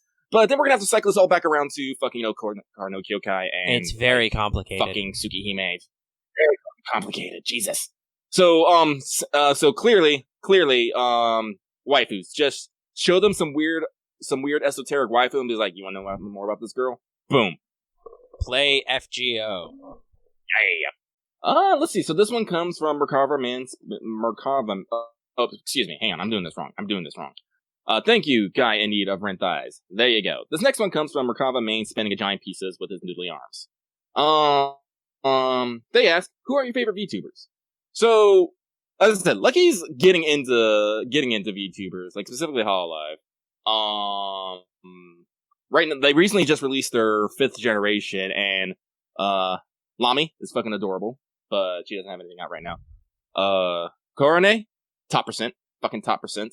But, also, Coco is dangerous for a variety of reasons.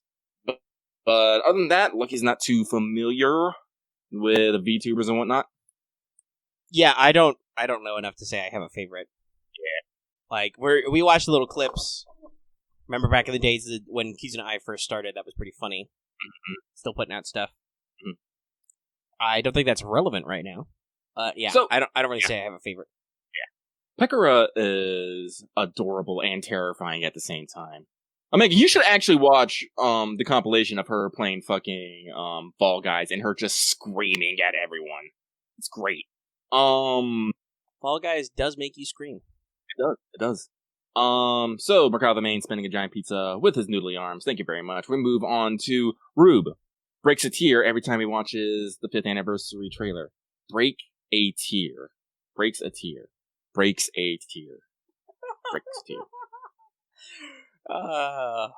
We will keep doing this until you get good. I'm sorry, it's just I'm trying, I understand what you're saying. You're trying to say breaks into tears.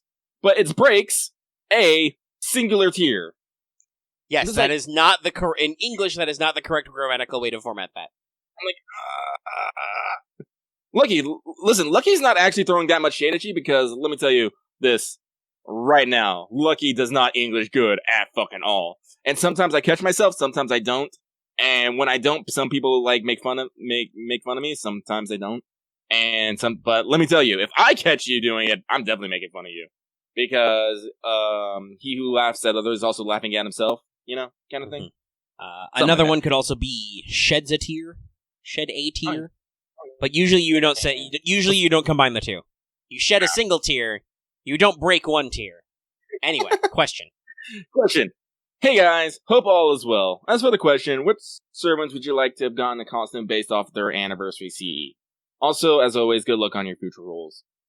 Oh my fuck! There's 5 years of these. I don't think that's possible. No, fuck. Give me I'm gonna tell you right now.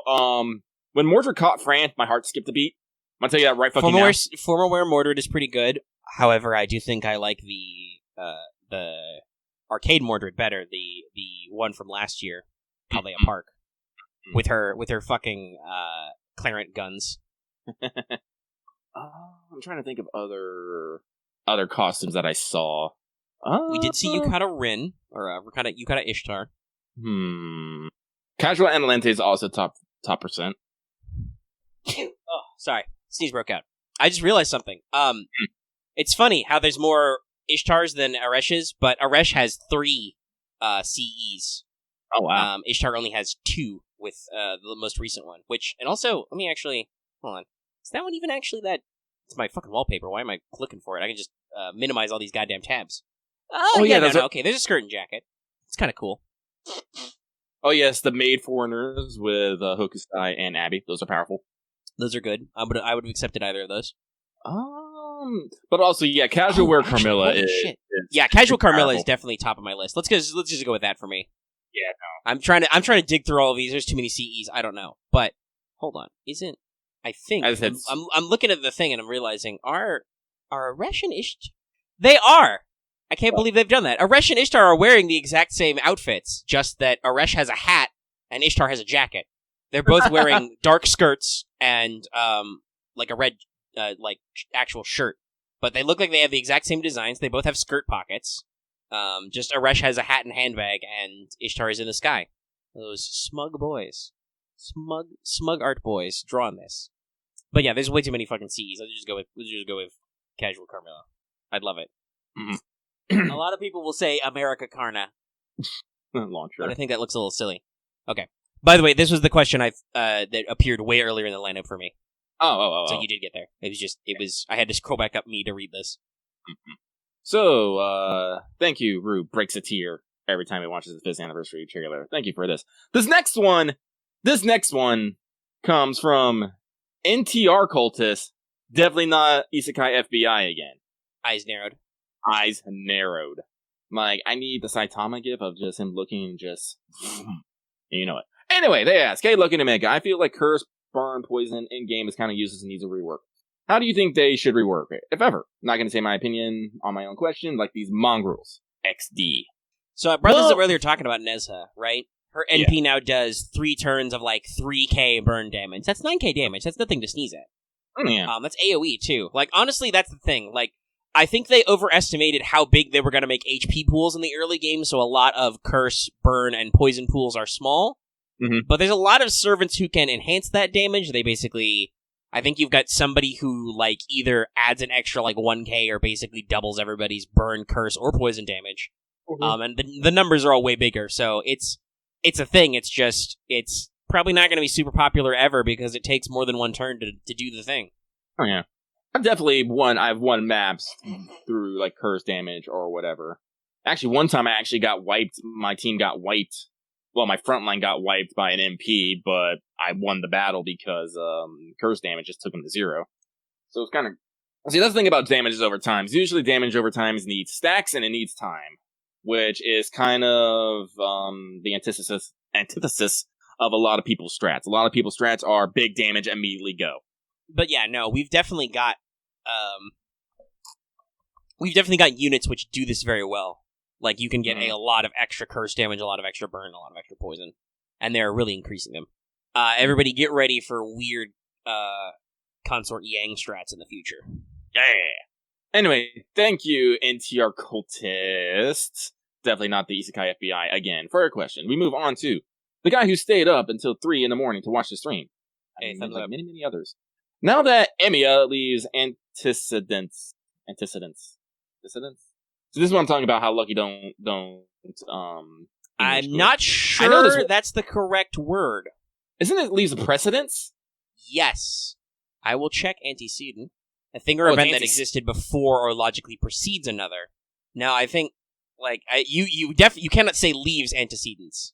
Because that's, antecedents is something that happens before. Yeah, grammatically, I don't think that works. Nice try, though. Yeah. Also, the next word. Which?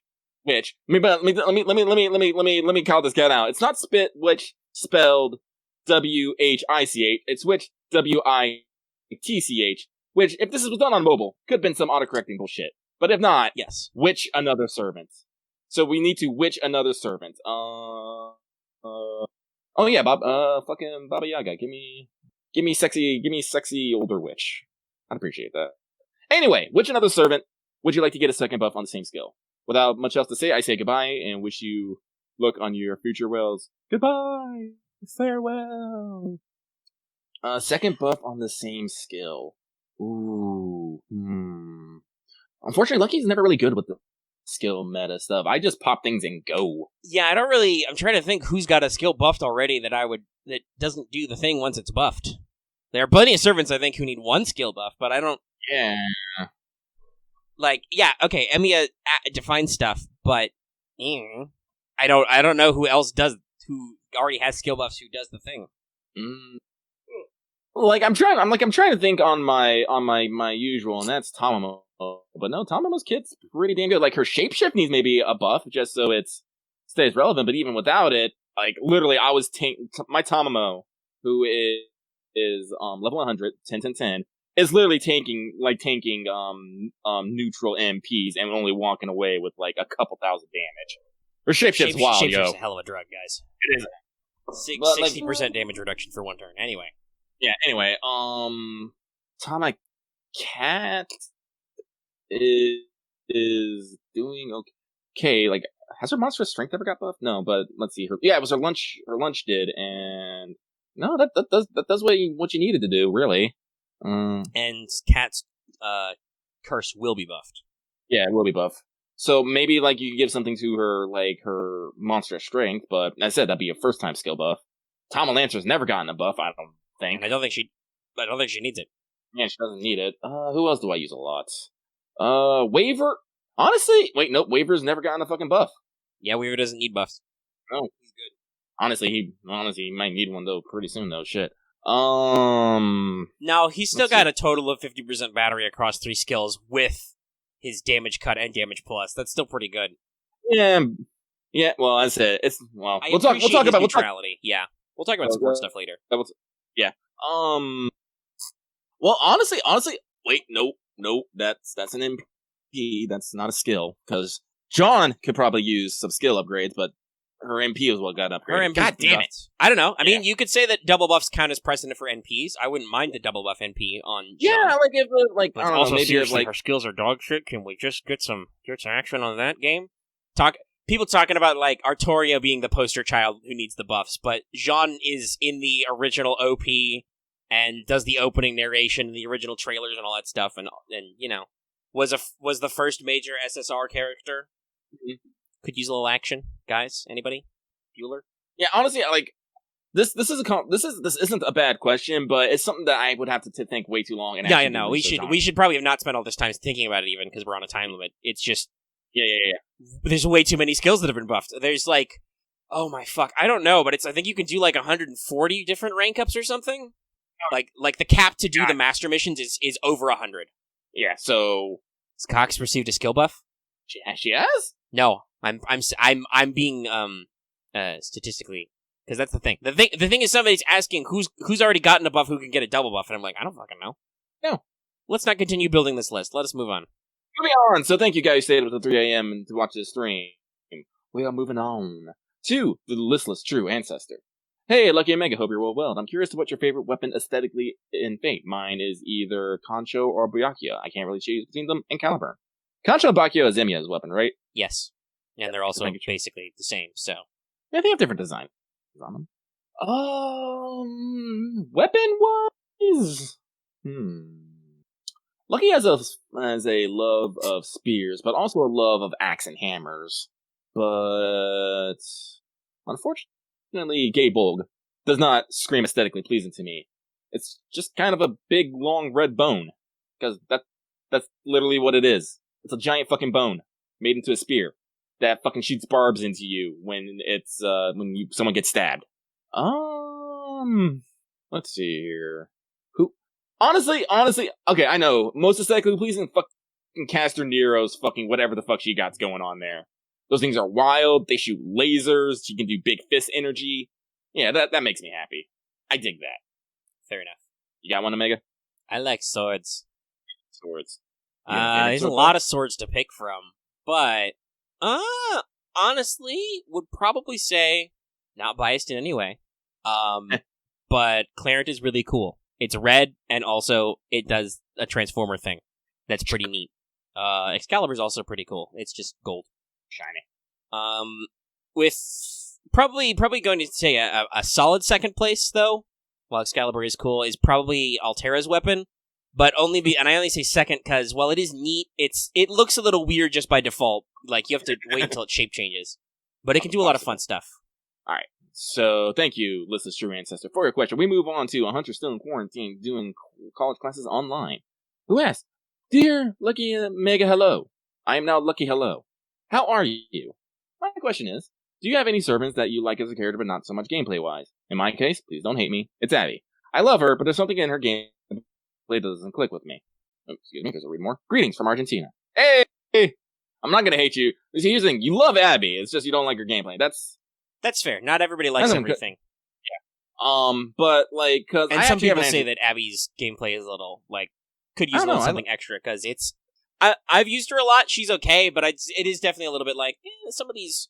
The kit doesn't seem necessarily very, like, singular. Cause yeah, her first skill is... Team NP charge and NP power for 3 turns. Yeah. And it's the defense down and terrorist. time. Okay, all right. Lucky, you've been scratching up a little bit. Right now, you're freaking the fuck out. So, hold on. Okay, am I back? Yeah. Okay, yeah. No, I was looking at my voice connected. I was right there for a bit. But yeah, no, like, yeah, Abby's skills are definitely spread over. That's still the place, super bad. But she does have a. Hang on 1 second. Lucky's gonna disconnect and reconnect. Yeah, I think it's in Lucky's end, not me. He's cutting in and out. It's okay. I understand it for the most part. It's just going to be a little janky on the audio. All right. Let me look at my connection here for a second here. Okay, it looks green. I'm going to keep going. But yeah, Abby definitely has a problem of her skills. While individually they're kind of good, they don't have any particular synergy. Synergy, yeah. Like usually you want to pop her first skill to get some things, but you want to use it by the time she has NP so you can benefit from that. Then pop her second skill, which you're going to do for the defense down, more for the stun, because that's random. And then third skill is just you don't MP right now, so stop. But and if you did MP, you get an attack down. But yeah. So, but no, I can definitely feel that. Like, Lucky actually does have an answer for this. I love Geronimo. Geronimo's great. He is fucking bro. He has wisdom. He's great. Kit fucking sucks. God fucking damn it. Yeah. It's all like, honestly, on paper, well, not even on paper, but it looks like they started something great there, and then there's like, and we're done. We ran out of budget. So please, can I just get a full servant rework with Geronimo? Because I know what Geronimo needs? Geronimo needs the Space Ishtar power. Then all of his buffs make sense if he can make his NP anything. Yeah, that'd be great. Okay. But yeah, I'm thinking about that. Other than Geronimo, nobody springs to mind. Like, I feel like there are characters I like who I don't necessarily use a lot of, but some of that's also just limitations. Like, both of my alter egos have, like, no fucking skill levels because alter egos have awful skill requirements. How the fuck do you expect me to have multiples of a skill cookie game? How? Mm-hmm. At the same time? What's wrong with you? You don't give me enough skill cookies. Anyway, but yeah, nothing jumps up, though. Alright, so thank you, a hunter still in quarantine doing college classes online. The next one comes from Sigurd needs more guts for Bryn. What's up, Lucky and Omega? Oh wait, Omega and Lucky. I read that wrong. Maybe I just wanted to put my name first. I don't fucking know. Thoughts on 5th anniversary? It was cool. What is your most wanted feature or quality of life for the game? Hope that you have AC. Definitely answered that second part a lot. Oh yeah, we did. Hope you have AC in the States. Have a chill day. Alias. Wait, my guts is still on cooldown, Bryn. Did your alias change? Correct. I think that's the first time somebody's done that. But yes, he did change his alias on you. Wild. I said, 5th anniversary was good. We've talked plenty about our quality of life. And I do have AC, so yeah! Yes, I also have central air. Is it on right now? It might not be on right now. Mine's on. So, I mean, the AC is on, but it's not blowing right now. Yeah.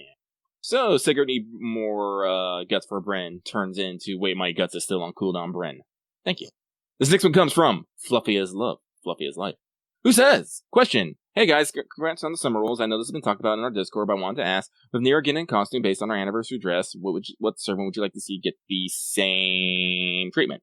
3rd Annie Casual Carmilla, 4th Annie Turgons, Tour Guide Aresh, 3rd Annie Onsen Tamamo, etc. Keep up the great work. He literally answered this. Yep. So, told you there'd be some spares. There you go. You got it already. Booyah! Thank you, Fluffy as Love, Fluffy as Life. We move on. This one comes from the master who got spooked by Pirate Queen while rolling for BB. Dear artist Lucky and writer Omega, I guess that's technically correct. I hope you are enjoying Servant Fez, other than saying hi, not much from the community's Umu fanboy. I hope your weekend goes well. Anyway, thank you, the master. You got spooked on the Pirate King for rolling for BB. We move on to Tyrant Panda, who says, roll for double X, got spooked by Dion instead, who I didn't want at all. How dare you? What do you do with unwanted spooks? Burn or keep? Keep. I keep them. The fuck is wrong with you people? Oh, I got spooked. I don't like this character. I'm gonna burn him. All right? You're shooting yourself in the foot and wasting money. So, Tyrant Panda, thank you for your question. We move on to Undead Fox, who says, Dear Lucky Omega, who is your favorite event shopkeeper so far? Ooh, that's a powerful question. It's pretty big, yeah. Because I like Shiki. Shiki during the fucking, Shiki was very funny, yes. Yeah, the ping pong pom pom. I'm listening. Yes! That. All day. Every day. But also Neat Hime during Halloween 3. Also very funny. And also, I would also like to put forward shout out to Brave Liz. Oh, yeah. Yeah. The shopkeepers in general are usually pretty good. It's hard to pick a favorite. There's a lot. There's a lot. Like, even right now, Summer Ibaraki is great. I'm gonna go with Neat Hime though. Because I'm always gonna what? Sorry, I was talking to chat. They mentioned a shopkeeper we don't have yet. Yeah. But I'm gonna say Neat Hime because I'm always gonna be remember her being like, God, what are you doing here? Get your shit and get out of here. Go home! And just her Kaide! I'm just like, oh my god. I'm gonna bully this girl. And I did. Meg, do you have a definitive one? Yeah, no, I don't know. There's a lot of really good ones. Alright, but thank you, Undead Fox. We move on to the Master who finished Summer 3 without getting a new gacha servant. Did you not roll, or were you just that boned? Anyway, question. Who's been your favorite servant added to FGO North American, say, the last 6 months, for low reasons or mechanical reasons? Love the content, guys. Keep up the great work. Sorry for missing the stream, but sleep for work was a bit more important. As we like to say in the studio, ethos, life happens. So, in the past 6 months, that would be February? I think they're aiming for just this year. Oh, okay. Like, I know technically it's August, but I wouldn't necessarily cut out Hokusai. Mm-hmm. Ooh, it's pretty goo. It's pretty goo. Oh. It's a rough one.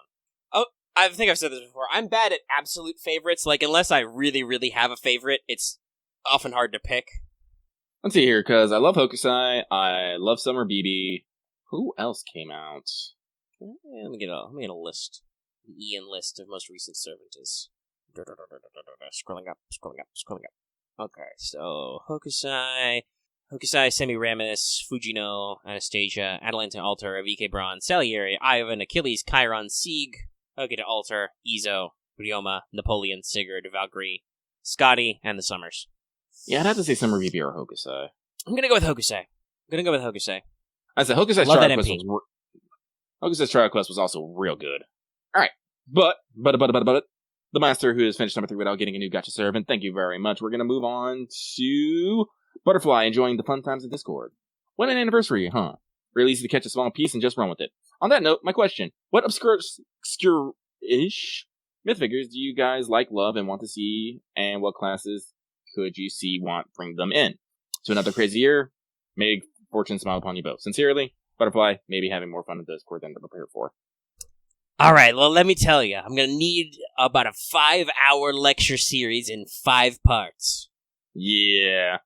Lucky's gonna go with a default one, though, that he's shielded before. Lucky would like to see more American folktales, specifically John Henry, Berserker. Makes perfect sense. Omega actually statted him up a bit in his big servant doc. Yep.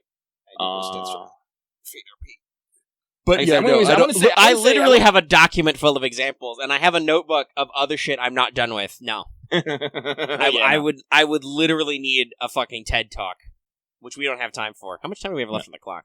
Probably not a lot. No. We got 10 minutes. Yeah. But I said John Henry is a personal childhood hero of mine. And, well, technically, I wouldn't say John Henry is obscure. American folktales are definitely not something that's usually in the collective unconsciousness of FGO. Usually, we most because of how Mystery works and whatnot.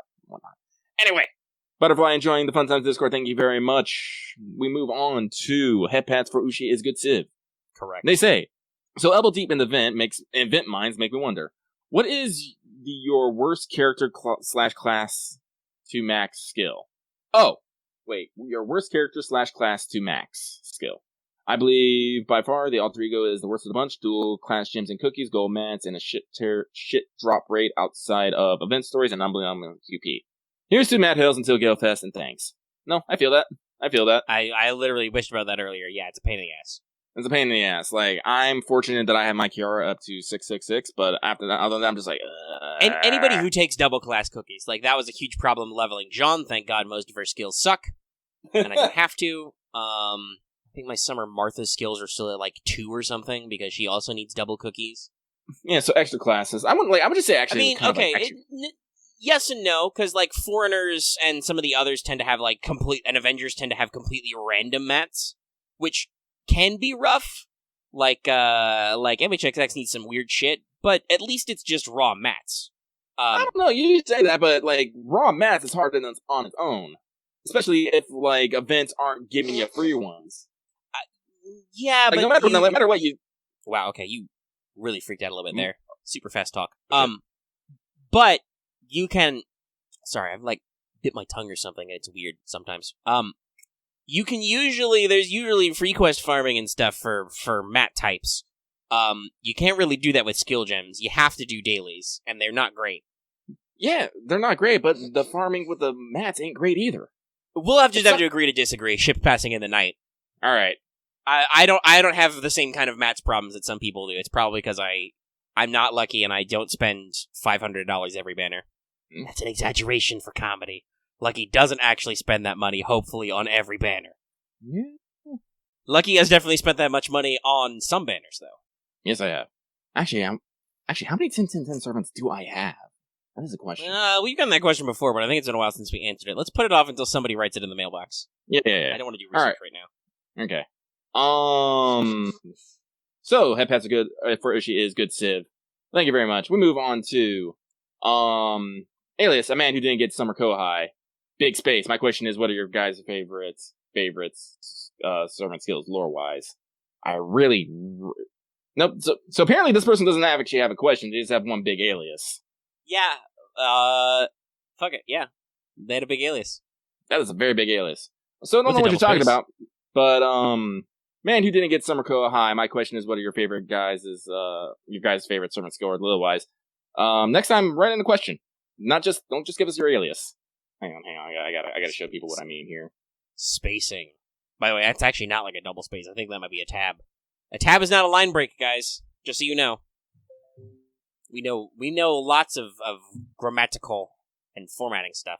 So, this next one comes from, Call Coming Proto. Hello to both of you. And due to the dry spell and 5th Annie hangover, it got me thinking, in pain.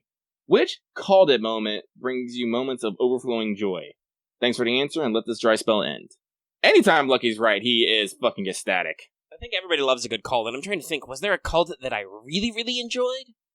Because there's some call that's which I'm like, I didn't feel any joy out of Call It Summer Kiara. That was like an obvious fucking low pitch. Lucky did call out, say, Shonagon real early. That was a good one, yeah, that you had. Yeah. You called that pretty good. Yeah. Trying to think. Were there any others? I do have called it moments, because there are times when Omega yells things to people, and they don't listen. But they blur together. My joy is fleeting, and it moves on. And is quickly replaced by needing a handkerchief. Mm-hmm.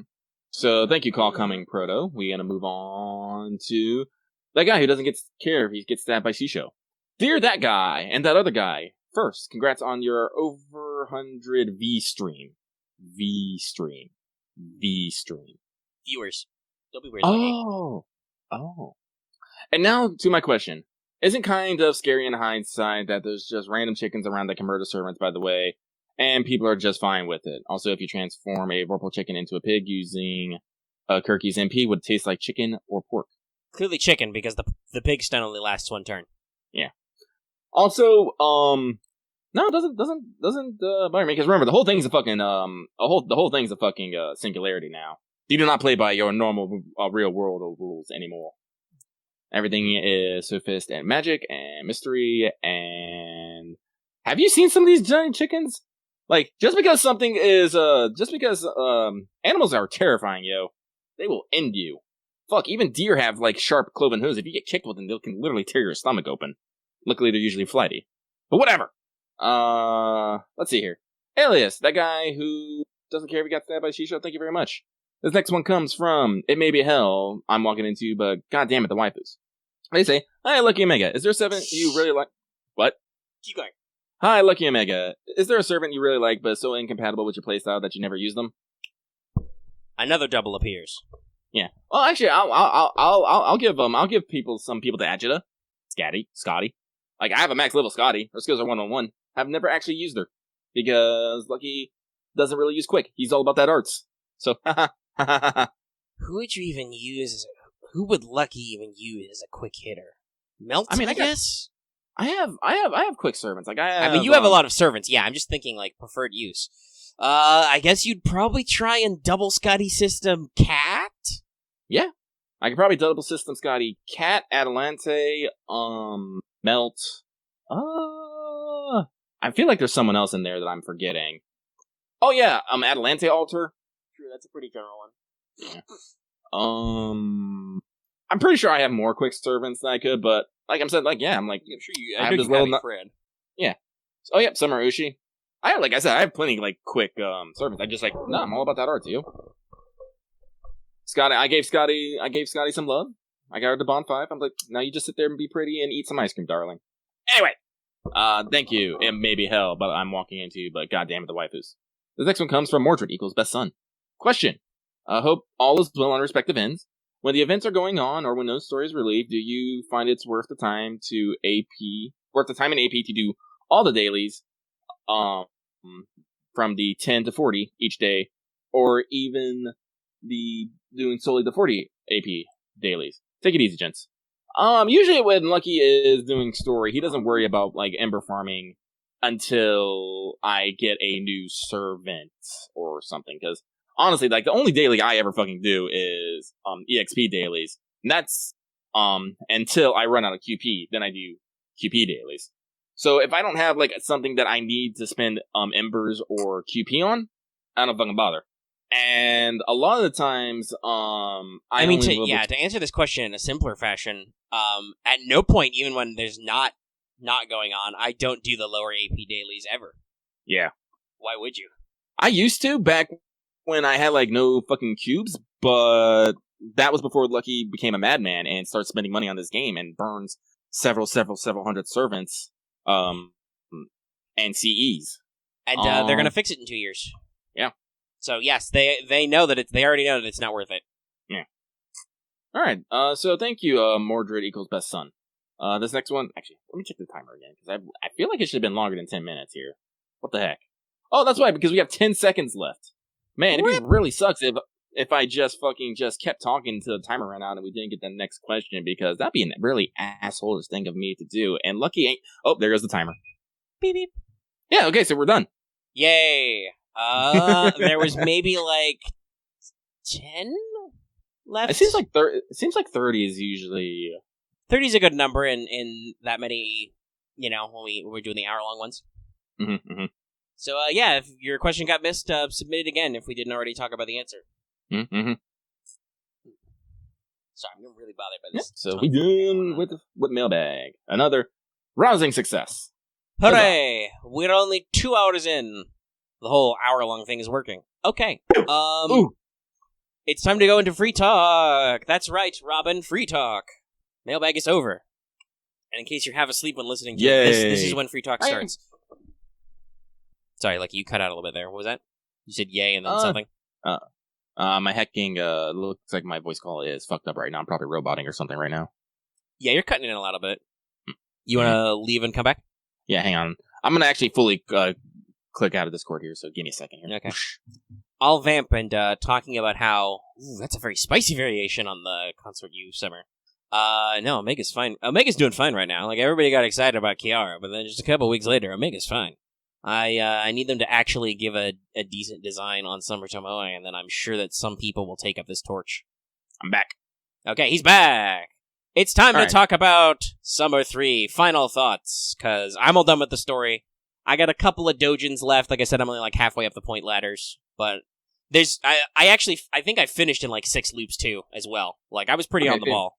Okay, yeah, so that's not bad. Alright, cool. I just took a little bit longer because I juggled some other stuff to get it done. But yeah, I think it only took me like 6 or 7 loops. And I'm done with all the raids, so.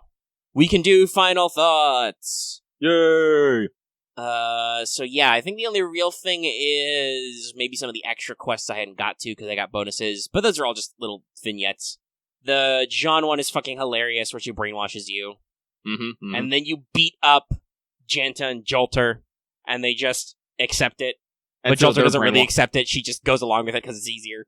Again, I keep hoping I absolutely adore the fact that Vanilla John has just accepted these other versions as her sisters. It's great.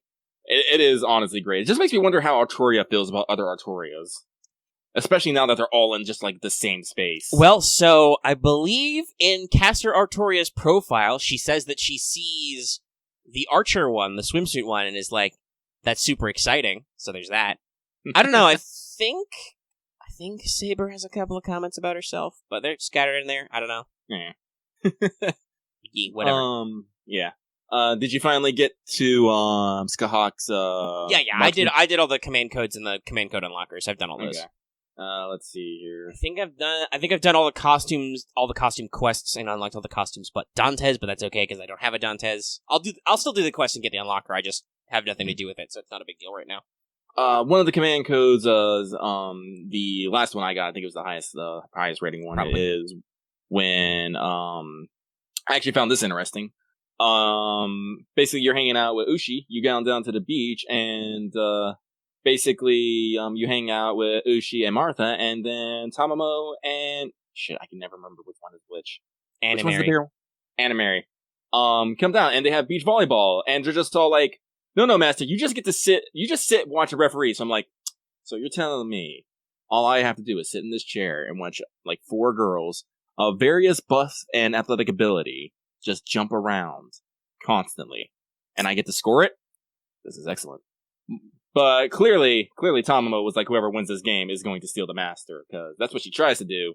But apparently you would wander off because Martha literally hit a volleyball so hard that it popped like a fucking balloon. Jesus. Just think of the fucking Waku Waku Waters beach volleyball scene and today's menu with Emian. It's probably a lot like that. Or probably. Think of the beach scene from Avatar: The Last Airbender, which is on Netflix right now, where Azula throws a flaming volleyball spike that destroys the net. It's like that. Yeah. All the little vignettes are good. I think we can just generally say that. Oh, yeah. The command codes, costumes, fucking Robin's costume where you help out Emiya Assassin, because Prisma, Ilya, and Chloe are treating Zero Irie as their mom, and they're hanging out. It's adorable. Mm-hmm. And then Blackbeard's getting some weird ideas about photo shoots, and you fucking flashbang him and tackle him outside. Yeah, because I think it was like they said Irie was saying she wanted to dress up like with these two as well, and Blackbird's all like just in the scene, and you're just all like, no, Blackbird, no. Yes, they're talking about like doing some costume stuff, some cosplay stuff, or some taking some fun photos. Which, and you know, everybody says Blackbeard's creepy about, but he is the one who also brings up the mature woman in the scene to be like, oh, and Miss, you should get in too. And then that's when you and Robert are both like, we should definitely intervene in this situation. And Assassin Emiya is like, yes, I have flash grenades. Let's go. Escalation. This GIF I use this GIF way more than probably. It's a great GIF. Tristan likes a mature lady. Oh yeah. Also, we don't actually know what Lancelot likes. Tristan has a sprite where he literally has 3 goggles. I'm like, why? Biggest Tristan. He has goggles on his eyes, goggles around his neck, and then he has the big goggles just in his hand hanging back. I'm like, God damn it. It's because his eyes are closed. He needs all that eye protection. His baby eyes. I love that Lancelot shows up a lot in the event, Summer Lancelot, but is not. He's not really that flirty. He's just trying to be a cool dude and maybe have summer vacation with his pseudo daughter, and Mash just doesn't even notice. Not even is like annoyed at him. She just doesn't even acknowledge that he's there. Well, apparently, according to like the volleyball, you might not fully know them yourself because they actually had to explain them in the post volleyball because you get kidnapped by pirates. not for the reasons that you think, and you get quote-unquote rescued by the boys, and they're like, and it's just like, it's fucking chats a lot. It's like, they have to explain who each they are, and how they're so different because it's summer vacation. I assume that's probably the joke, because other than Lancelot, Bedivere and Tristan look exactly alike. Yeah. They do normally. So does Gwen. Gwen just is... Oh yeah, Gawain too, that's right, he's in there. You see him in a couple of different stuff. Mm-hmm. I think you see all of them in the Round Table one, which also has the Gareth cameo, and then you see all of them individually somewhere else. I don't remember where you see Gawain, but Tristan is in the one we talked about with the Robin costume. You see Bedivere in the shooting. I'm trying to remember. I think Gawain's in one of the dojins. I can't remember, though. Probably. I don't remember which one. Like I said, I think they're in everybody, because I think it's actually in the Gil costume quest, which is weird, because it has nothing to do with Gil at all. I didn't even remember what else was in it, but you go to, like, take Mash to, like, eat lunch on the beach or something, and then Lancelot, like, shows up for a second, and then he's like, he tries to, like, hang out with Mash, and she's just, like, going about her business. He's just like, dull. Poor guy. He's just trying to have father-daughter time. While being dressed like that.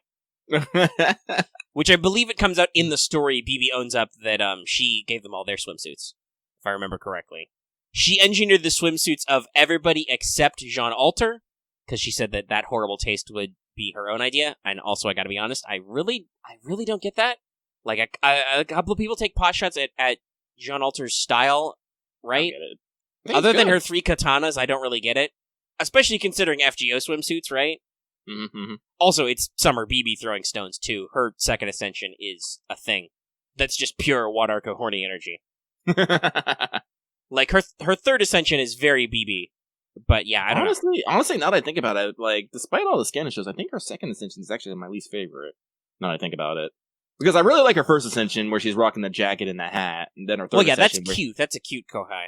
Yeah, that's a cute Kohai. I haven't decided yet when I level. I know that 100% I will not use those costumes to make her pale, as much as she wants to. Especially now that she told me that she thinks being the pale Kohai is her thing. I'm going to be like, oh, honey, you're going to be tan forever. One, because I think it looks better on you, and also because you hate it. I understand how BB works. Yeah, but I don't know. I mean, in that case, I'd probably have to do the second. But the first one's cute, at least. I don't know. Mine's not leveled yet. I don't have to decide. For MHXX, what I decided to do is I decided to use her battle sprites as the first ascension for full robot, but keep her icons and status stuff as final ascension, because you can do that. She's the only other one besides Jalter who brought her own swimsuit.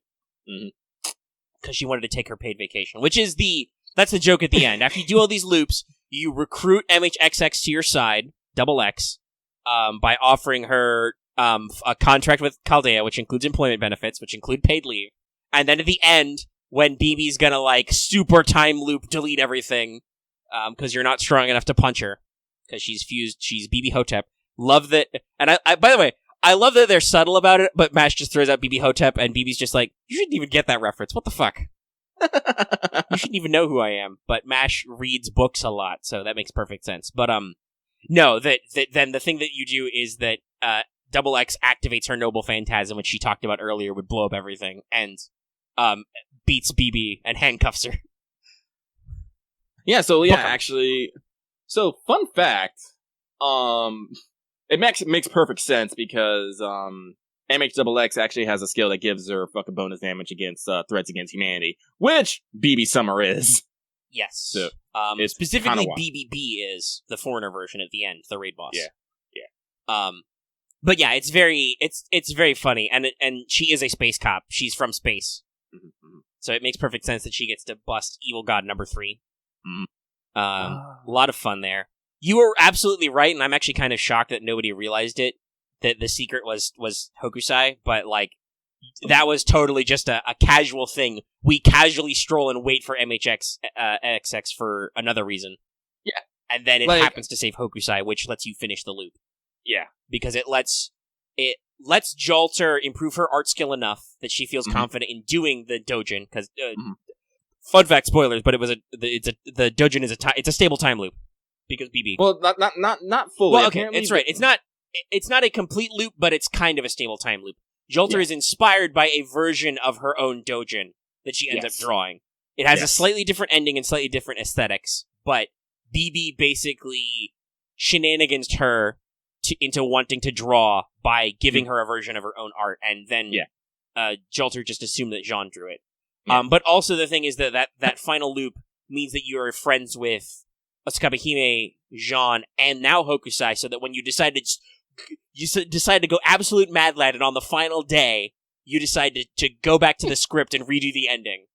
And you actually have to do battle with ink pages. And yes, you have to fight the pages and the deadlines. I'd heard about that, but it's just like what it seems. It's esoteric and like you're losing your fucking minds. Well, yeah, but no, like I clicked. It clicked with me that you had to save Hokusai because in like one of the early loops, Mabe says, got their stage from Hokusai's and Abby's, but Abby couldn't defend herself. So because a lot of this is you're trying to dethrone Meb. There's two parts. One, you have to actually draw a good enough Dojin, but because you have to be good enough to beat her, but also you have to set yourself up so that she is in a position to not be as popular. You have to weaken her base by doing the contest thing, kind of. We don't actually technically redo that on screen, so I guess we just assumed that we did it again. Or maybe in the final loop, cutting her booth size was enough? I don't know. It's weird. But yes, you... In the climax, you get because Jean, Osukabehime, and Hokusai all finish early. They volunteer to help you redraw the whole thing, go back to your roots, and where you fight the deadline. It's a giant ghost. I love it. Just because anybody who's ever done Project Crunch or anything knows this feeling. This is the I'm gonna stay up to 2 a.m. finishing my college paper kind of feel like. Yep. And you start to go a little crazy. And then the whole thing is the actual, Hokusai accidentally deletes your data, but Robin is ahead of you. He had a backup with his backups. I do find it great that Osukabehime taught Hokusai how to use the tablet, and she's like, Hokusai's like, holy shit, this is awesome. Which Hime would, because she canonically has a tablet. Yes. But then your finale rush after you've done all the fucking loops and everything is, you have to get it printed. You can't find Gil anywhere, but you're like, well, we'll find him at Servant Fez, and hopefully the thing comes back around. You're going to use the 0th day printing. Maeve tries to be a little cheap. She sends waves of goons after you, which your favorite passing summer cavern king stops. And then she sends her chariot after you, which Astolfo stops, kind of. He implies that he can't actually stop it, but it works long enough for you to get away, and then you actually show up to the con, you give Gil the USB, he likes it. He prints one copy, he likes it so much that he prints all the copies, and you win. So again, it's not just what you did, it's all the people you met along the fucking way coming together. Yeah, it's all your friends and all your relationships and all your setup. And then it does the secret reveal because you get your grail, and then everybody's talking about, like, because you beat up MHXX where she was hanging out at Kilauea. It was a great scene. She is fucking miserable, and you're like, she'd probably be real mad if she saw us right now. I accidentally sneezed. I didn't sneeze. If you do that, Nobu sneezes. By the way, you recruit Summer Nobu to be your ringer, basically, even though that's a terrible idea, because class advantage. But that's when you recruit her, is you beat her up a little bit and you recruit her.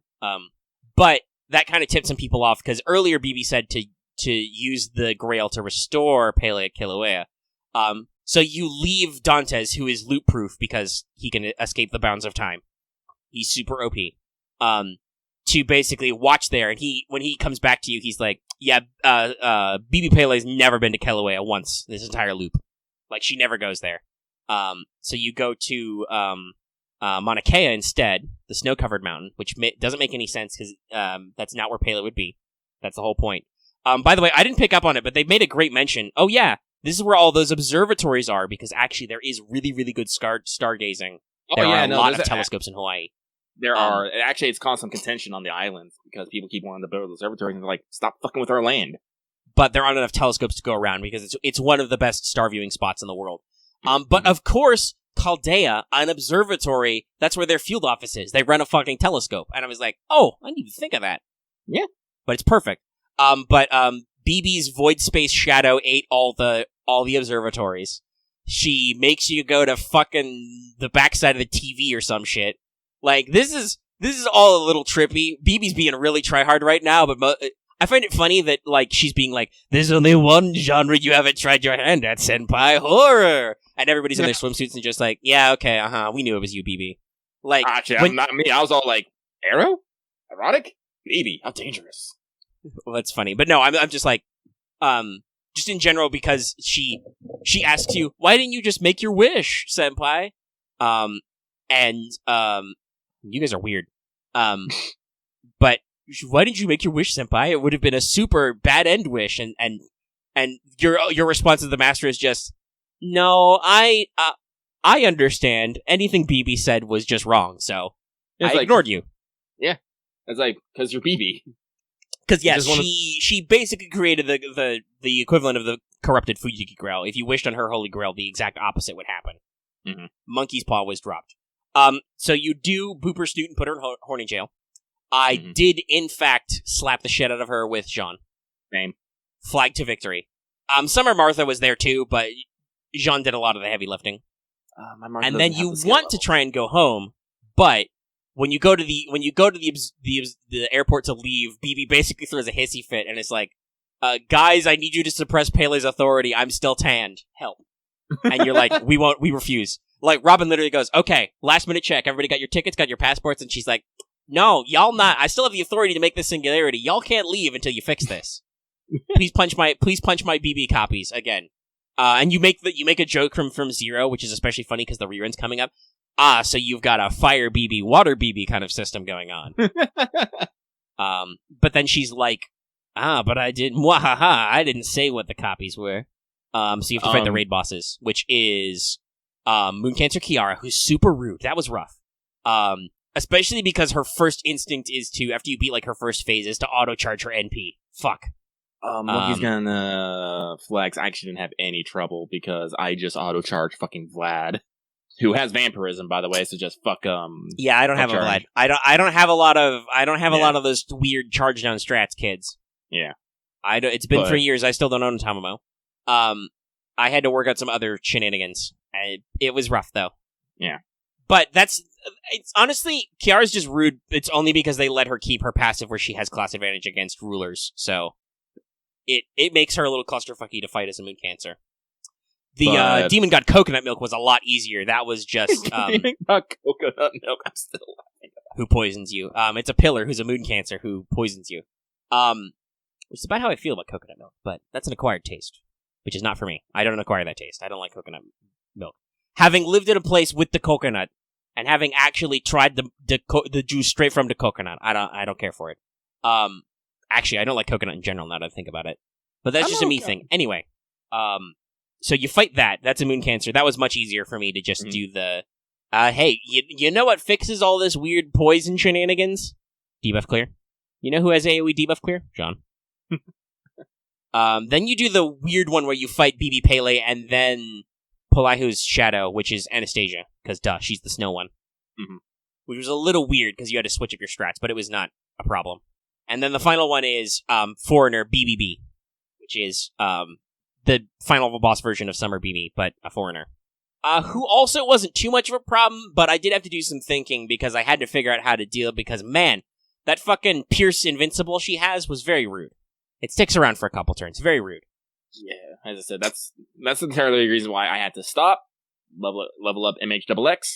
All right. I mean, mine was already leveled. That still doesn't necessarily help because she gets class advantage back. So, I had to rework my strategy about who I wanted to supercharge to get rid of that fucking Pierce Invul buff. I ended up using Melt a lot because I class advantage. This was the one singular time that all those Scotty nerds with their Scotties everywhere worked, just because it was a cheap 50% battery. So I could turn one, get Melt's NP ready. It was my choice basically Melt or Abby, and I decided to go with Melt because she was quick and I could, like I said, do the 50% battery thing instantly. But it wasn't too hard, other than just that she's rude. Like, I probably could have done it more, but then I would have had to do more cycles because they're AP raids. Oh no, I died? I get to keep all my HP. The only one I actually lost to was Kiara, I think because I either, I think I turned out on Kiara once. Like, I was running a double Jean strat, like Double Jean Summer Martha or something strat, and I was firing off healing NPs all the time because it didn't matter, and I just ran out of turns. Like I was doing so much regen. So yeah, that was the only one where I think I actually jobbed out a couple of times, but even then, I'm done with all the raids. So, Lucky, do you have any particular dojins you really liked? Particular dojins? Yeah, because there's a lot of sequences there. Did I think... Okay, so I have all the dojins except the Melancholy of, something demon, I forgot. I'm about to get it, though. But, because I am true horny on fucking main, the 18 style teachings, I found that one fucking hilarious. Because I think everybody likes the Kiara one. Mostly because it's like, no, it's just a manual about Buddhist techniques, but it's fucking Kiara, so everyone's all like, it's nothing but wholesome Buddhist stuff, but every time, as I'm reading it, I'm feeling myself flush and quickening my breath. And Lucky is the person who went, so constantly. Yeah, because you can do that a lot. I did that joke too. Yeah, and it's you made the book in a fugue state. Like, Ibaraki thought you were making a funny Oni dojin, but you didn't. And everybody's like, what did we even do? Like, Jelter's like, this is the only book I've drawn that I'm embarrassed to look at. I'm embarrassed to look at my own book. Oh, no, there's a bunch of Shiado Kiara in this, because apparently, the Kiara fight was supposed to be an Abby fight. Like, BB literally says, like, no, I wanted to be Abby so Abby can make some friends. But I don't know what the fuck happened there. Again. Foreshadowing. Yep. Again, BB being all like, I'm trying to do good things, but it's going to end up horribly. Yep. Let's see here. After that... let's see here. I'm trying to think of all the dojins. They're all pretty good. Mama Ears was great. If only of Fergus being like, come to Papa, and everyone's all like, shit, stop him! Stop that man. Stop that man.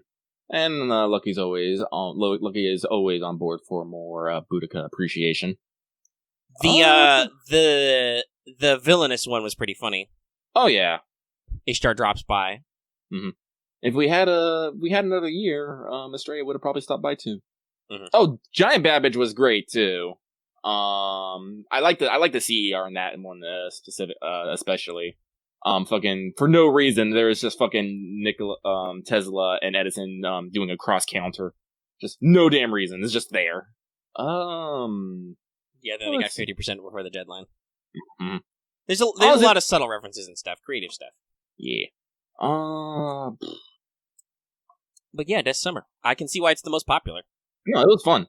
It's a lot of fun. Like I said, like after I got done with story, I had that post-story bleh. But now I'm slowly picking back up. You got done with the story a little bit before the raid, so you had new stuff to do. I kind of went through and through it. It worked out just fine too. But yeah, I have a few more dojins to make because, like I said, I ended up finishing relatively in one of the relatively shorter amounts of loops you can do. Okay, how much time are we at? 2:30. So real quick, Lucky called everyone out. He did. Yep. And you guys fucking answered like holy shit. I'm gonna use this time to talk a little bit about the stream and give some numbers. So Sunday I streamed my roles, and I streamed the streamception. And like I had purposely not actually given a specific number because I didn't want to make people have to panic over something. And Lucky likes to play things kind of fast and loose. Lucky was expecting if I can break like 60 to 70 people, I'll be happy. Because usually when I stream FGO, I'm usually between 40 and 50. So I'm like, okay, yeah, that's fine. 60 to 70, that's fine. At peak, I think there was 198 people watching my stream. And I'm just like, Jesus. Yeah, it was a lot. It was a lot. I don't think we ever quite broke 200, but it was a lot. It's got a fuck ton of views on YouTube too. Yeah, it does. Guys were also giving me the donations. There was a lot of chatting. It was like, wow, that was an experience. I got to figure out the fucking magic to make that happen on the reg.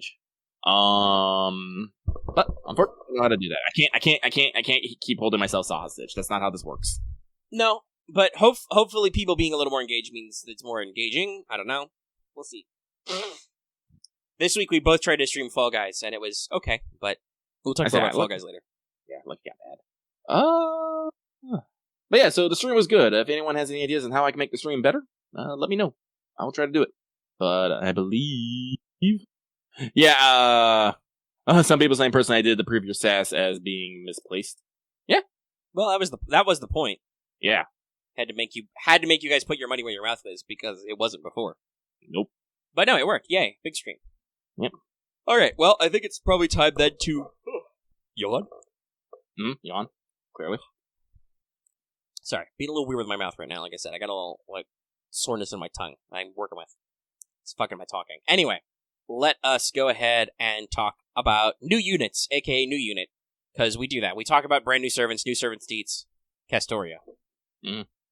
So, Artoria Caster, your support setup is finally finished, kids. You can do it. There have been many, many tweets of completing the set. Because that is a thing. Now, Kawasumi has voiced a unit in every class selection. Some people were kind of picky about the saber face thing. That wasn't it. It's actual sabers Ioka Kawasumi rolls. And it is now complete. So, Castoria has same HP total as Scotty, slightly less attack. That's pretty big, by the way. Scotty and her now tie for second place in caster HP. She is, of course, quick arts buster with median hit counts, 3s and everything. Quab. So, pretty standard all around. Her NP is an arts support one. It raises your team attack by 30 to 50% for 3 turns, and based on NP levels, that's scaling. So if you want that full 50%, you gotta go all the way to NP 5. It also removes debuffs, and it gives her X stacks of the new Solemn Defense buff based on Overcharge, starting with 1 hit. This is an invul which can't be pierced. The technical translation is something like Solemn Defense or Enforcement Defense. I would like to put forward with Perfect Defense, as a lot easier to say, and not weird, but we'll probably shake out how people refer to it. So, obviously, NP is pretty good. A non-pierced defense is interesting. And it does give a pretty big attack buff, and the debuff cleanse is cool.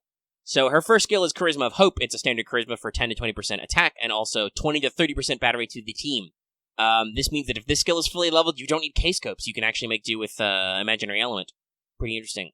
Her second skill gives the party 20 to 30% NP gain, and one ally 10 to 20% battery. That means with both of these skills maxed, she can do the waiver style. One person gets 50% total. Which is very flexible, very good. I've basically been thinking of her almost as an arts waiver, because it has similar kind of generic enhancement abilities, but being more arts focused, whereas waiver is defense, offense, crit. Her final skill is a targetable skill. It gives the ally 1 turn of invul, 30 to 50% arts for 3 turns, and 30 to 50% trait damage against threats to humanity, the same buff that MHXX has for 3 turns. For passives, she has Magic Resistance A, Territory Creation EX, and a special Independent Magic, which just buffs arts crits. So, that's pretty funny. The Medea one. After all these years, I have them all. Alright, so I have a second bullet point, actually, because honestly, it's her kit's really simple. There's nothing actually, other than the brand new version of the Invincible, there's nothing really special or unique about what Caster Artoria does that we have to explain. It's just kind of some new combos. Oh, actually, real quick. Before people start wondering what Threats of Humanity is, I have it on the page. There are literally, only 8 fucking entries on the Threats Against Humanity. 7 of them are fucking servants. The last one's a fucking tree. Yeah, basically, it's all Lost Belt tree bosses. It's some are BBB, but that doesn't matter. And then it's foreigners, basically. Both versions of Hokusai. Both Abbeys, Yang Fei, and apparently Mecha Ellie-chan. Yeah, both Mecha Ellies.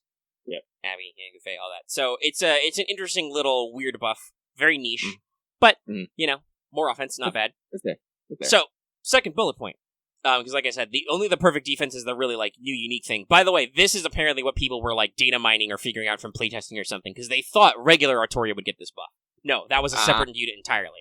I'm gonna assume that there was some data mining that realized that a new buff had been inserted into the game code, but they didn't know who it was attached to, so... Or if it was, flagged as attached to an Artoria, but it wasn't necessarily said who got it, kind of thing. Data mining's weird. Don't know how that shakes out. But yeah, so let's... Because I mentioned that she does a unique combination of things, but not really new things. So, you've probably seen a lot of Tamamo is Dead on the internet, and I'm here to tell you, it just isn't true. There was a dramatic pause there. So, generally, Tamamo and Castoria do the same things about as well, or they do different things entirely. Castoria has strong defenses, right? She's got a targetable invul. Her NP has a minimum 1 hit of a super invul. She doesn't have any healing. That means when your invols aren't up, when they're both only one turn, or, well, technically I think Solemn Defense is multiple turns, I think, but it's, only one hit by default. You have to get overcharged for more hits, so there's that. She doesn't have any healing, so when you're taking hits, when you're not doing that stuff, you have no way to get those back. Castoria also doesn't do the charge down effect either. That means if you don't have your invols up and you're not doing her NP, you have no way to protect yourself from a rough turn. She doesn't have any stuns either, or anything. And none of the typical art stall kit extras. What she does do is NP gauge easier, but not better. So to get Tamamo to do 50% charge, what she does for the team, you have to get her to 500% overcharge. It's not easy, but it's possible, and it would be the whole team, whereas Caster Artoria can only do it to one unit. Her attack and arts and NP gain buffs do mean that Caster Artoria is much more consistent for NP spamming with arts. That's the thing, right? Like, what she does is she gives arts an opportunity to cruise control a lot of their NP gain to actually do an NP that does a lot of damage, does a lot of overkill, has that NP gain effect on it, right? So you can spam easier. Because sometimes arts NP users have been nerfed, so they can't spam, but this is basically the game being like, fuck it, you can spam. It's like letting Emiya actually have his unlimited blade works with arts. It means you can do more a lot. On the other hand, Tamamo's healing and other effects make her much more ideal for a longer term stall. She can do her curse to lower the enemy target's NP charge by 1 if you need her to. She has that cooldown reduction on her NP, which makes it very, very good in certain situations where you're trying to get your skills back, right? Mm-hmm. Because that's the thing, right? Like I said, if you don't have Artoria's arts buff up with its 1 turn of invul, because she's got a hard defense on an NP steroid problem, or you don't have her NP firing, which is another thing, right? Like, talk to all those meta heads about Scotty. How many of them have actually seen Scotty's NP? Very few. I'm assuming it's the same with Caster Artoria, which, hey, if you want that super special invul, you have to actually use her NP, and even then it's only for 1 hit. So Tamamo's healing and other effects make her much more ideal for a longer-term stall. If you're dug in, if you're fighting an enemy with, like, break bars, you're going to take multiple turns, Tamamo works great. Also, Tamamo is a permanent unit since year 1, Omega says without having a Tamamo, but still, permanent since year 1. Caster Artoria is a brand new limited SSR. Like I said, to get Tamamo to do that at 50% NP charge, you have to get her to 500% overcharge. To get Artoria to do that, you have to level 2 of her skills to 10. She's a brand new SSR. Both are work. They're just work in different ways. And arguably, once you consistently make it, Caster Artoria is much more consistent to do. But yeah, what were you going to say about Tamamo, Lucky? Yeah, actually, with Tamamo's first skill, her witchcraft that gets changed or whatever, doesn't that, once it gets upgraded, doesn't it actually give 30% MP damage increase? Yes, to the team, which is the other thing I was going to say, which is, the final thing is, the two complement each other very well. Oh, yeah. Because either they stack effects or they multiply effects. Tamamo has the healing you want, she has the stall you want, and she has that cooldown reduction so that Caster Artoria can do her NP batteries and her invuls faster. Tamamo's, like you said, her curse skill now spreads to give the team NP up, which is multiplicative, right? Yeah. And also, if you combine the two of them, their targetable arts buff is the same. Fox's Wedding and Artoria's third skill are both 50% arts for 3 turns at the max. So you can just double your arts effectiveness if you combine the two.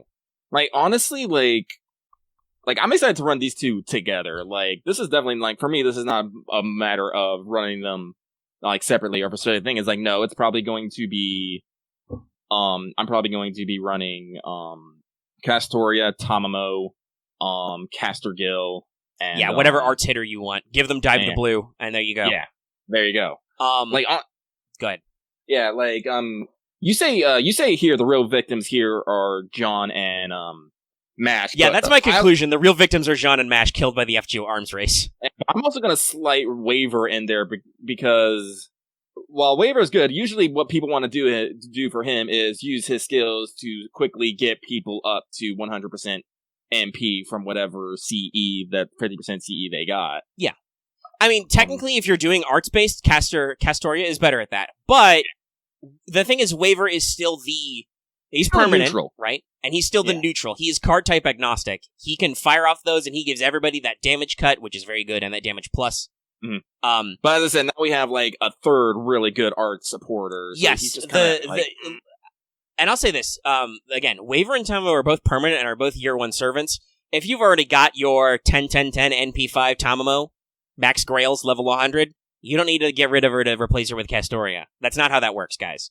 For casual 3-turn farming shit, for loops, yes, double Castoria is probably better, because Tamamo doesn't, like I said, Tamamo's NP charge isn't easy to pull off. And that's what I think Caster Artoria does, is she does casual farming a lot easier. She's very casual friendly, other than the fact that you have to get her skills to high levels. But even then, if you're brand new, if you're only leveling one servant, that's not that hard. It just needs a little bit of work. Again, as I said, if I'm getting here, if you can get Tamamo and Castoria on both, I'm pretty sure you're not going to have much problem with mini bosses. No. So, the other thing is, and Caskill stays in the loop because they buffed his NP, which means he now does team crit strength, so he also has a purpose. Because his NP now gives your team defense and your team critical strength, and lowers the enemy's defense. Plus, his team-wide buffs are great. Plus 100% star gen. Like, he makes Art's crit strats work, which is a whole different subset. But yeah, you want to beat up a boss, put Caster Artoria and Tamamo on either side of Saber Lancelot. Scary, horrifying. Any other units? Dioscuri, who are crazy good for a permanent single target saber. All kinds of stuff. They mesh very well. Mm-hmm. So I feel like, because I talk about the FGO arms race, I feel like Castoria is intended to give newer players or casual type players another unit who can help them, handhold them through Lost Belt stuff, basically. Because here's the thing. We've been, a decent chunk of our audience has been playing FGO since day one, and we specifically have Lucky, right? Yes. How many times have you have you run into a boss fight that's really hard and gone like, well, I can just use Jean? Lots, a lot, yeah. I think. Sometimes I'm just like... Jean was my first SSR and my first Bond 10. That tells you all you need to know about me. Mm-hmm. Same with MASH, right? Mm-hmm. Doing story. Oh my god. I'm pretty sure Lancer Artoria is only possible because because MASH got 2 buffs in that chapter, right? Because you do that big damage cut on like her NP and her skill, and then that NP does nothing because it's Pierce Invul.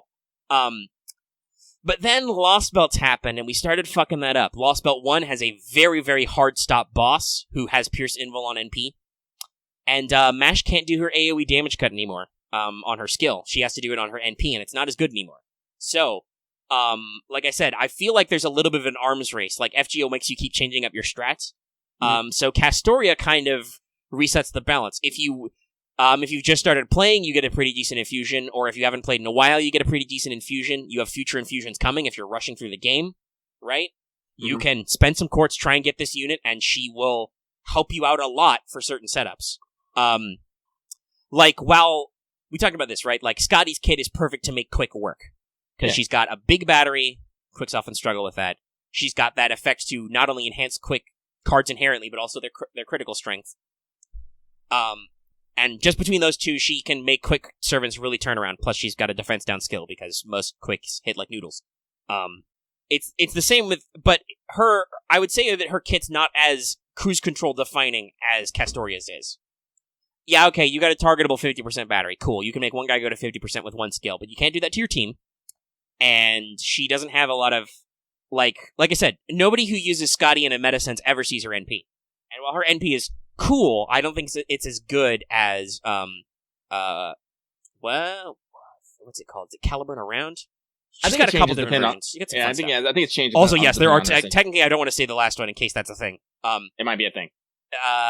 Caster Artoria is very interesting. Much like from her bond lines and stuff in her profile, it seems to be very much got an Ishtar type situation where this is a character we're gonna meet in story later, but they let us summon first. Like how you could summon Ishtar at Christmas before Babylonia, and that was the post-Babylonia. She was like, oh, I know about you. Hey, cool, I've been summoned. What? You have no idea who I am? And then when you get to Babylonia, you're like, oh, hey, Ishtar. And she's like, who the fuck are you? New body who dis? Well, I said, we still have hope for, like, honestly, talking about MASH and Power Creep, we still have hope.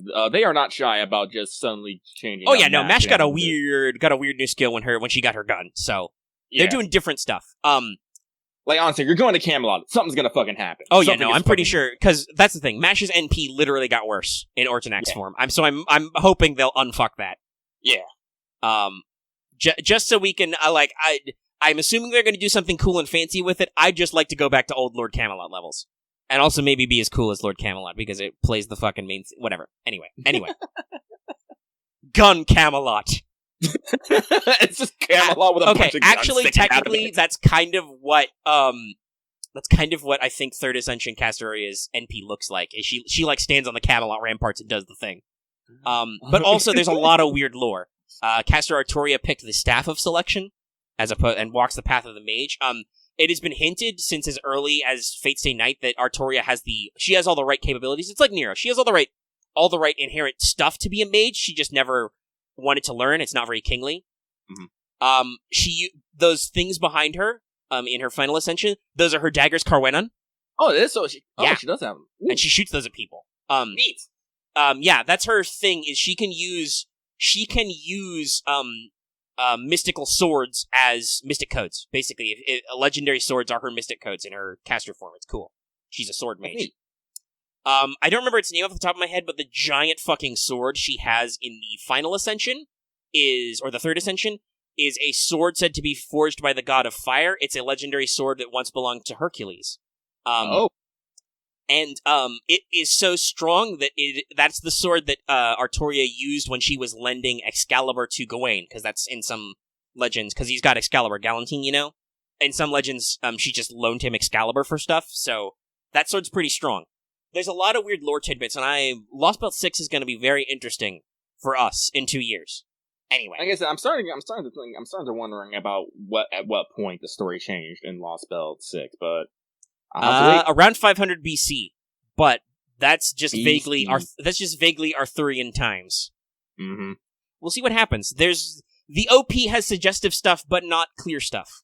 Yeah, it's going to be an interesting time. I don't know when to expect that. They've clearly got some ideas in place because they hinted at it in the trailer they made in the new opening. They're hinting at it, I think, with Caster Artoria, but they did say that technically our next story event this year after summer would be we're getting another 0.5 event. So. Which, who knows, that may be those people asking for a Muramasa when, or Ashia Doman when, or Rasputin when, whatever. Mm-hmm. It might be those guys who you expect are in the old stories might come back, because we're getting story references coming back. Again,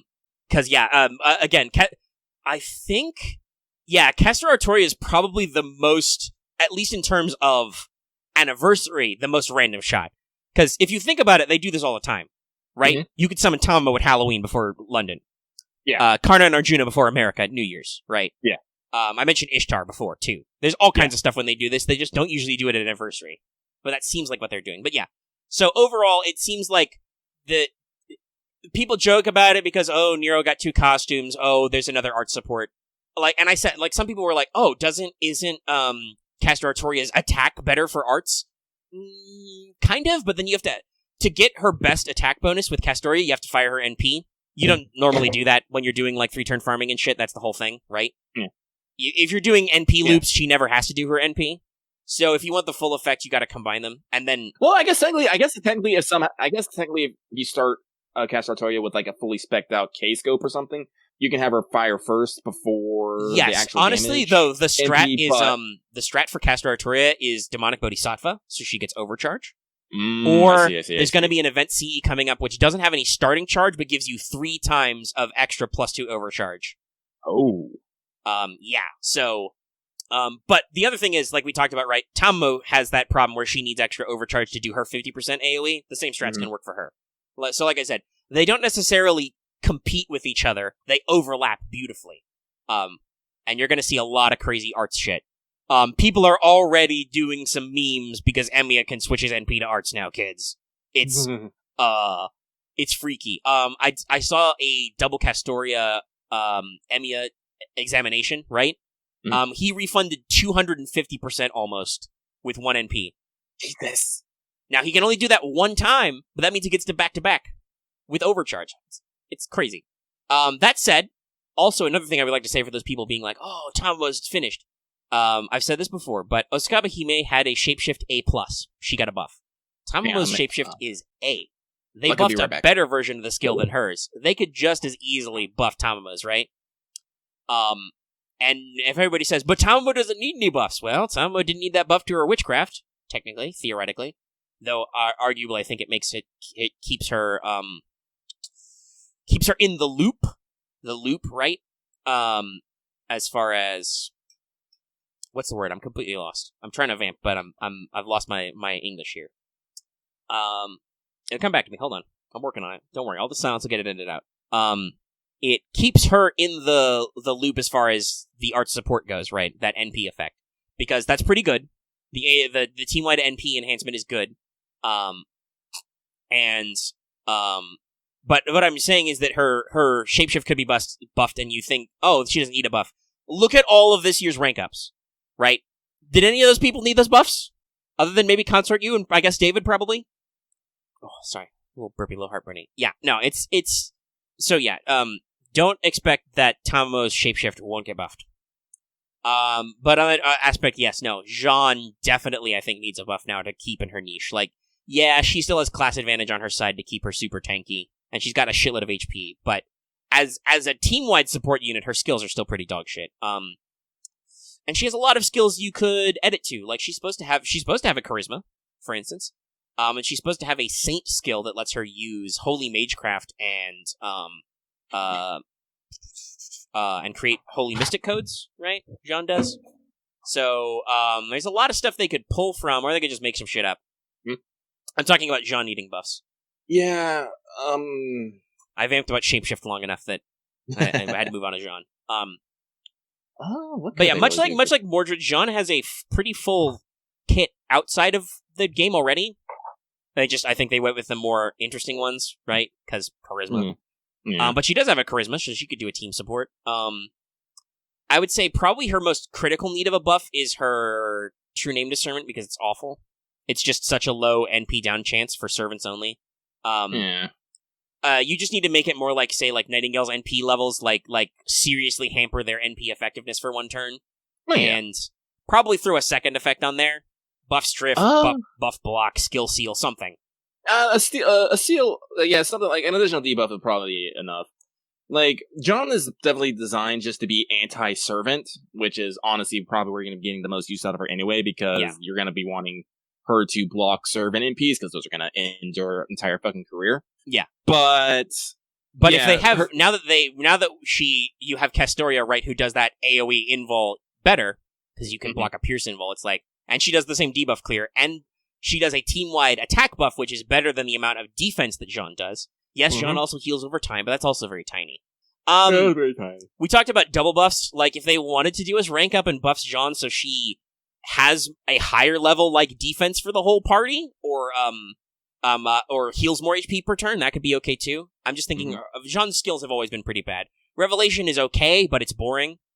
And I think that while Amakusa needed the buff more, his Revelation was one of the skills they buffed, or the only one. Maybe I should look at Amakusa. He's a good example. But Jean's True Name Discernment is pretty dog shit. And her stun is okay, right? Divine Judgment, stun one servant. But also, Revelation and Divine Judgment were both skills that on Amakusa have been buffed. So, I wouldn't say... if I was going to try to think, what would I want out of a Jean? If they wanted to bring up her canonical charisma, that could be okay. Like, give one of those... Like, give her Revelation also, give attack, right? Like, increase attack for team members or a specific person, that could be cool. Let me change John's kit real quick here. Her skill as a saint in lore lets her, like I said, use Holy Magecraft and create Holy Mystic codes. That could be cool. For other stuff, like give her targetable defense or something like that. Yeah, I think they could probably change her Revelation to a charisma kind of thing. Increase its like, shoot, doesn't he maybe not even have to be attack up? It could just be fucking defense up. Could do that too, But she's gain crits defensive operations. Yeah, because it maxes out 9 per turn for 3 turns, which isn't the worst. Like, it helps your consistency, but Jean doesn't really take advantage of that. Yeah, no, like. Honestly, John, like, it's really weird that Revelation gives John crit stars, honestly, now I think about it. Well, it's the same problem with, like, Instinct. It's supposed to be in lore really good, so it's like, ooh, you get stars every turn for a while, because you're guided by God, but it doesn't really help her design at all. No, I would John has always, as a unit, been her NP, basically. Her skills are useful, but they're not guaranteed. Like, honestly, if I was to say, I would change Revelation to a team-wide defense buff and either MP gain or MP charge or MP gain. Probably NP gain, because that's what Amakusa's version does, is it becomes targetable, and it gives an ally increased NP gain for 3 turns. So, if she, instead of targetable, did a team-wide, that could be good. Yeah, here's the thing, like, honestly, like, I'm not against, like, freaking true name discernment, but, as I said, it starts at level 1, 15%. At level 10, it's only 30%. No, 30% of it's a fuck ton is, yeah. Like, Nightingale's, for instance, I think is, like, 50 to 100 or something crazy. After her buff, which works, right? Like, and if you pop pop Nightingale's NP, yeah, it's 50 to 100% with overcharge. So if you pop Nightingale's NP, she will turn any enemy NP into a noodle. Yeah. So yeah, I would say probably for Jean, minimum has to go from like 30 to 50%. Like 30 should be the floor, and 50% should be the cap for one turn. And probably do something else just to help.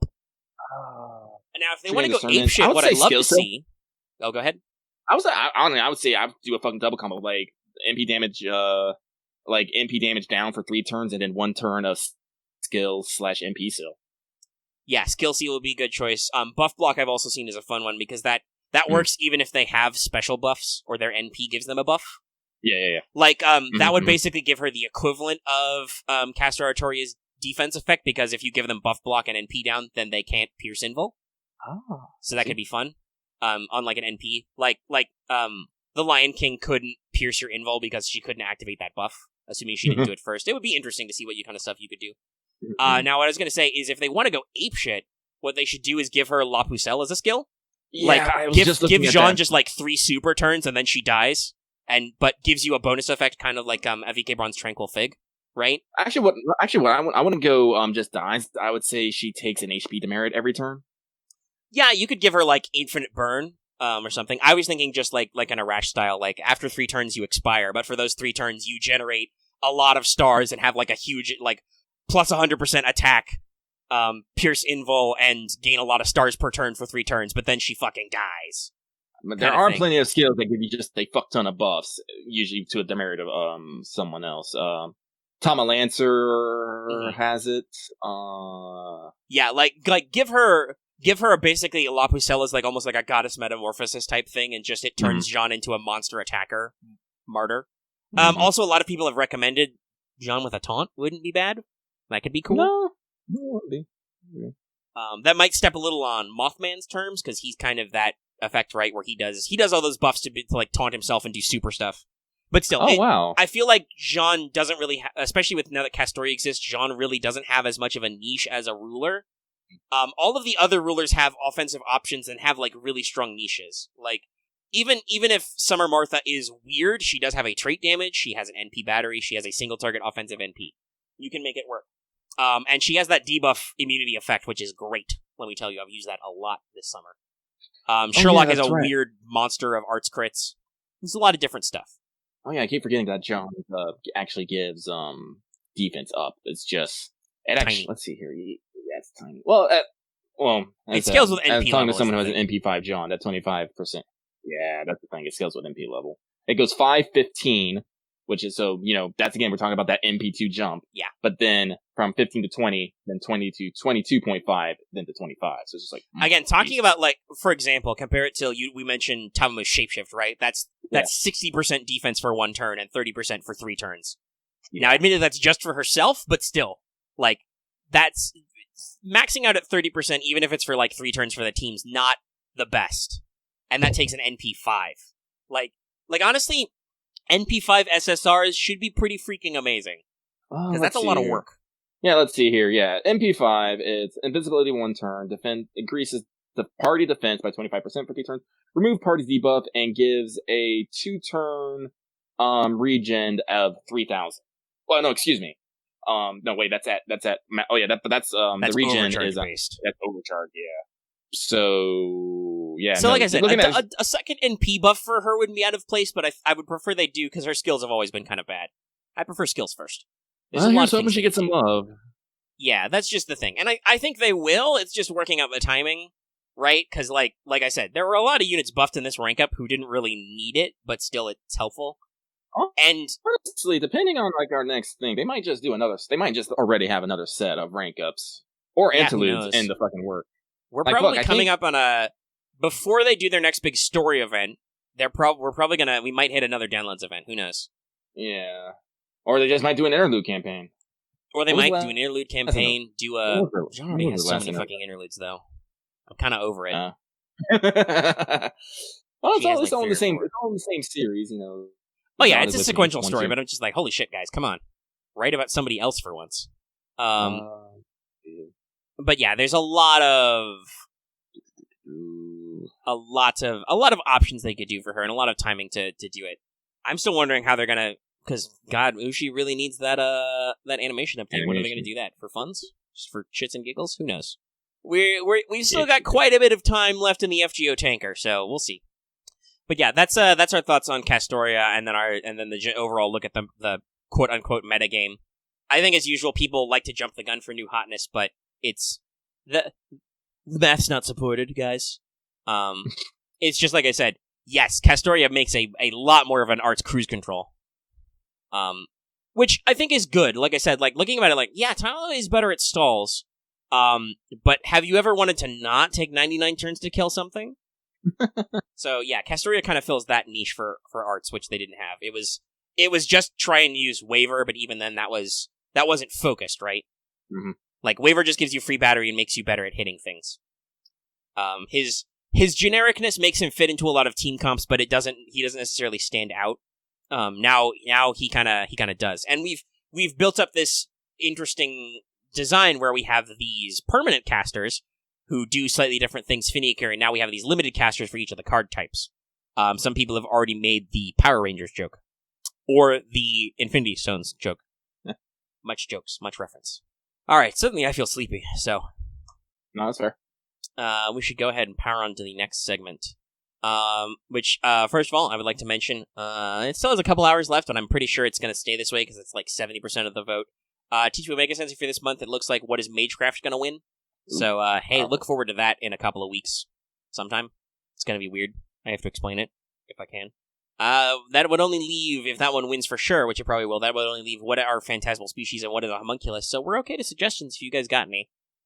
Much like mailbag questions, if you want an explanation for Teach Me Omega Sensei, please make sure it's like Nasuverse focused and FGO related kind of a thing.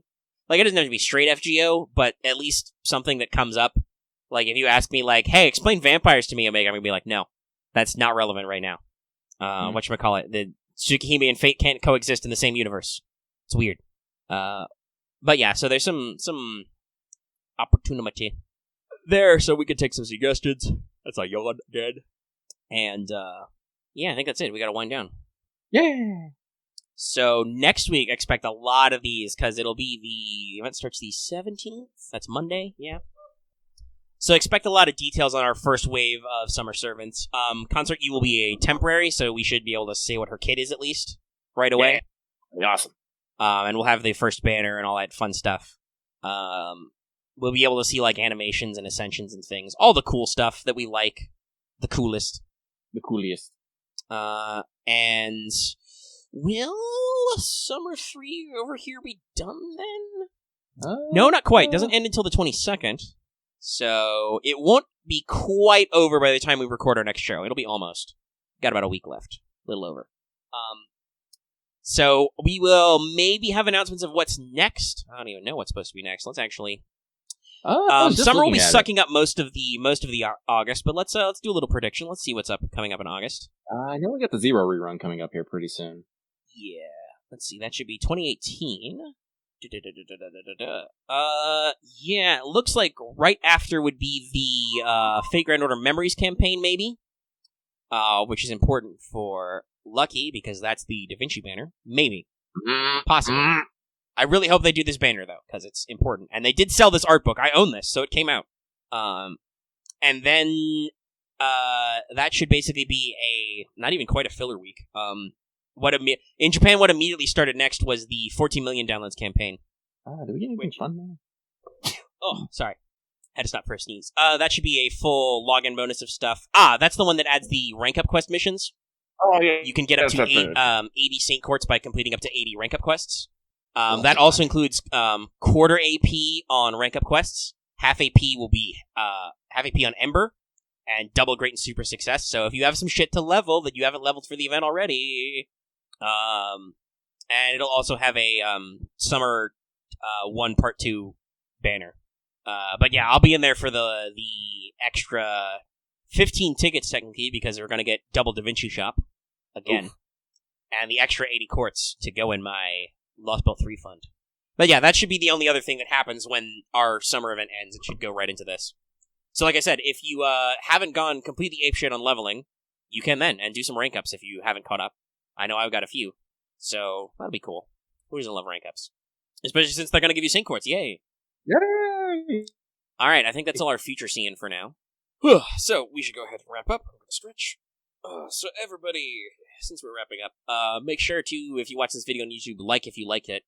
Leave your comments in the comment section down below. We love your comments. They're important to us. Very.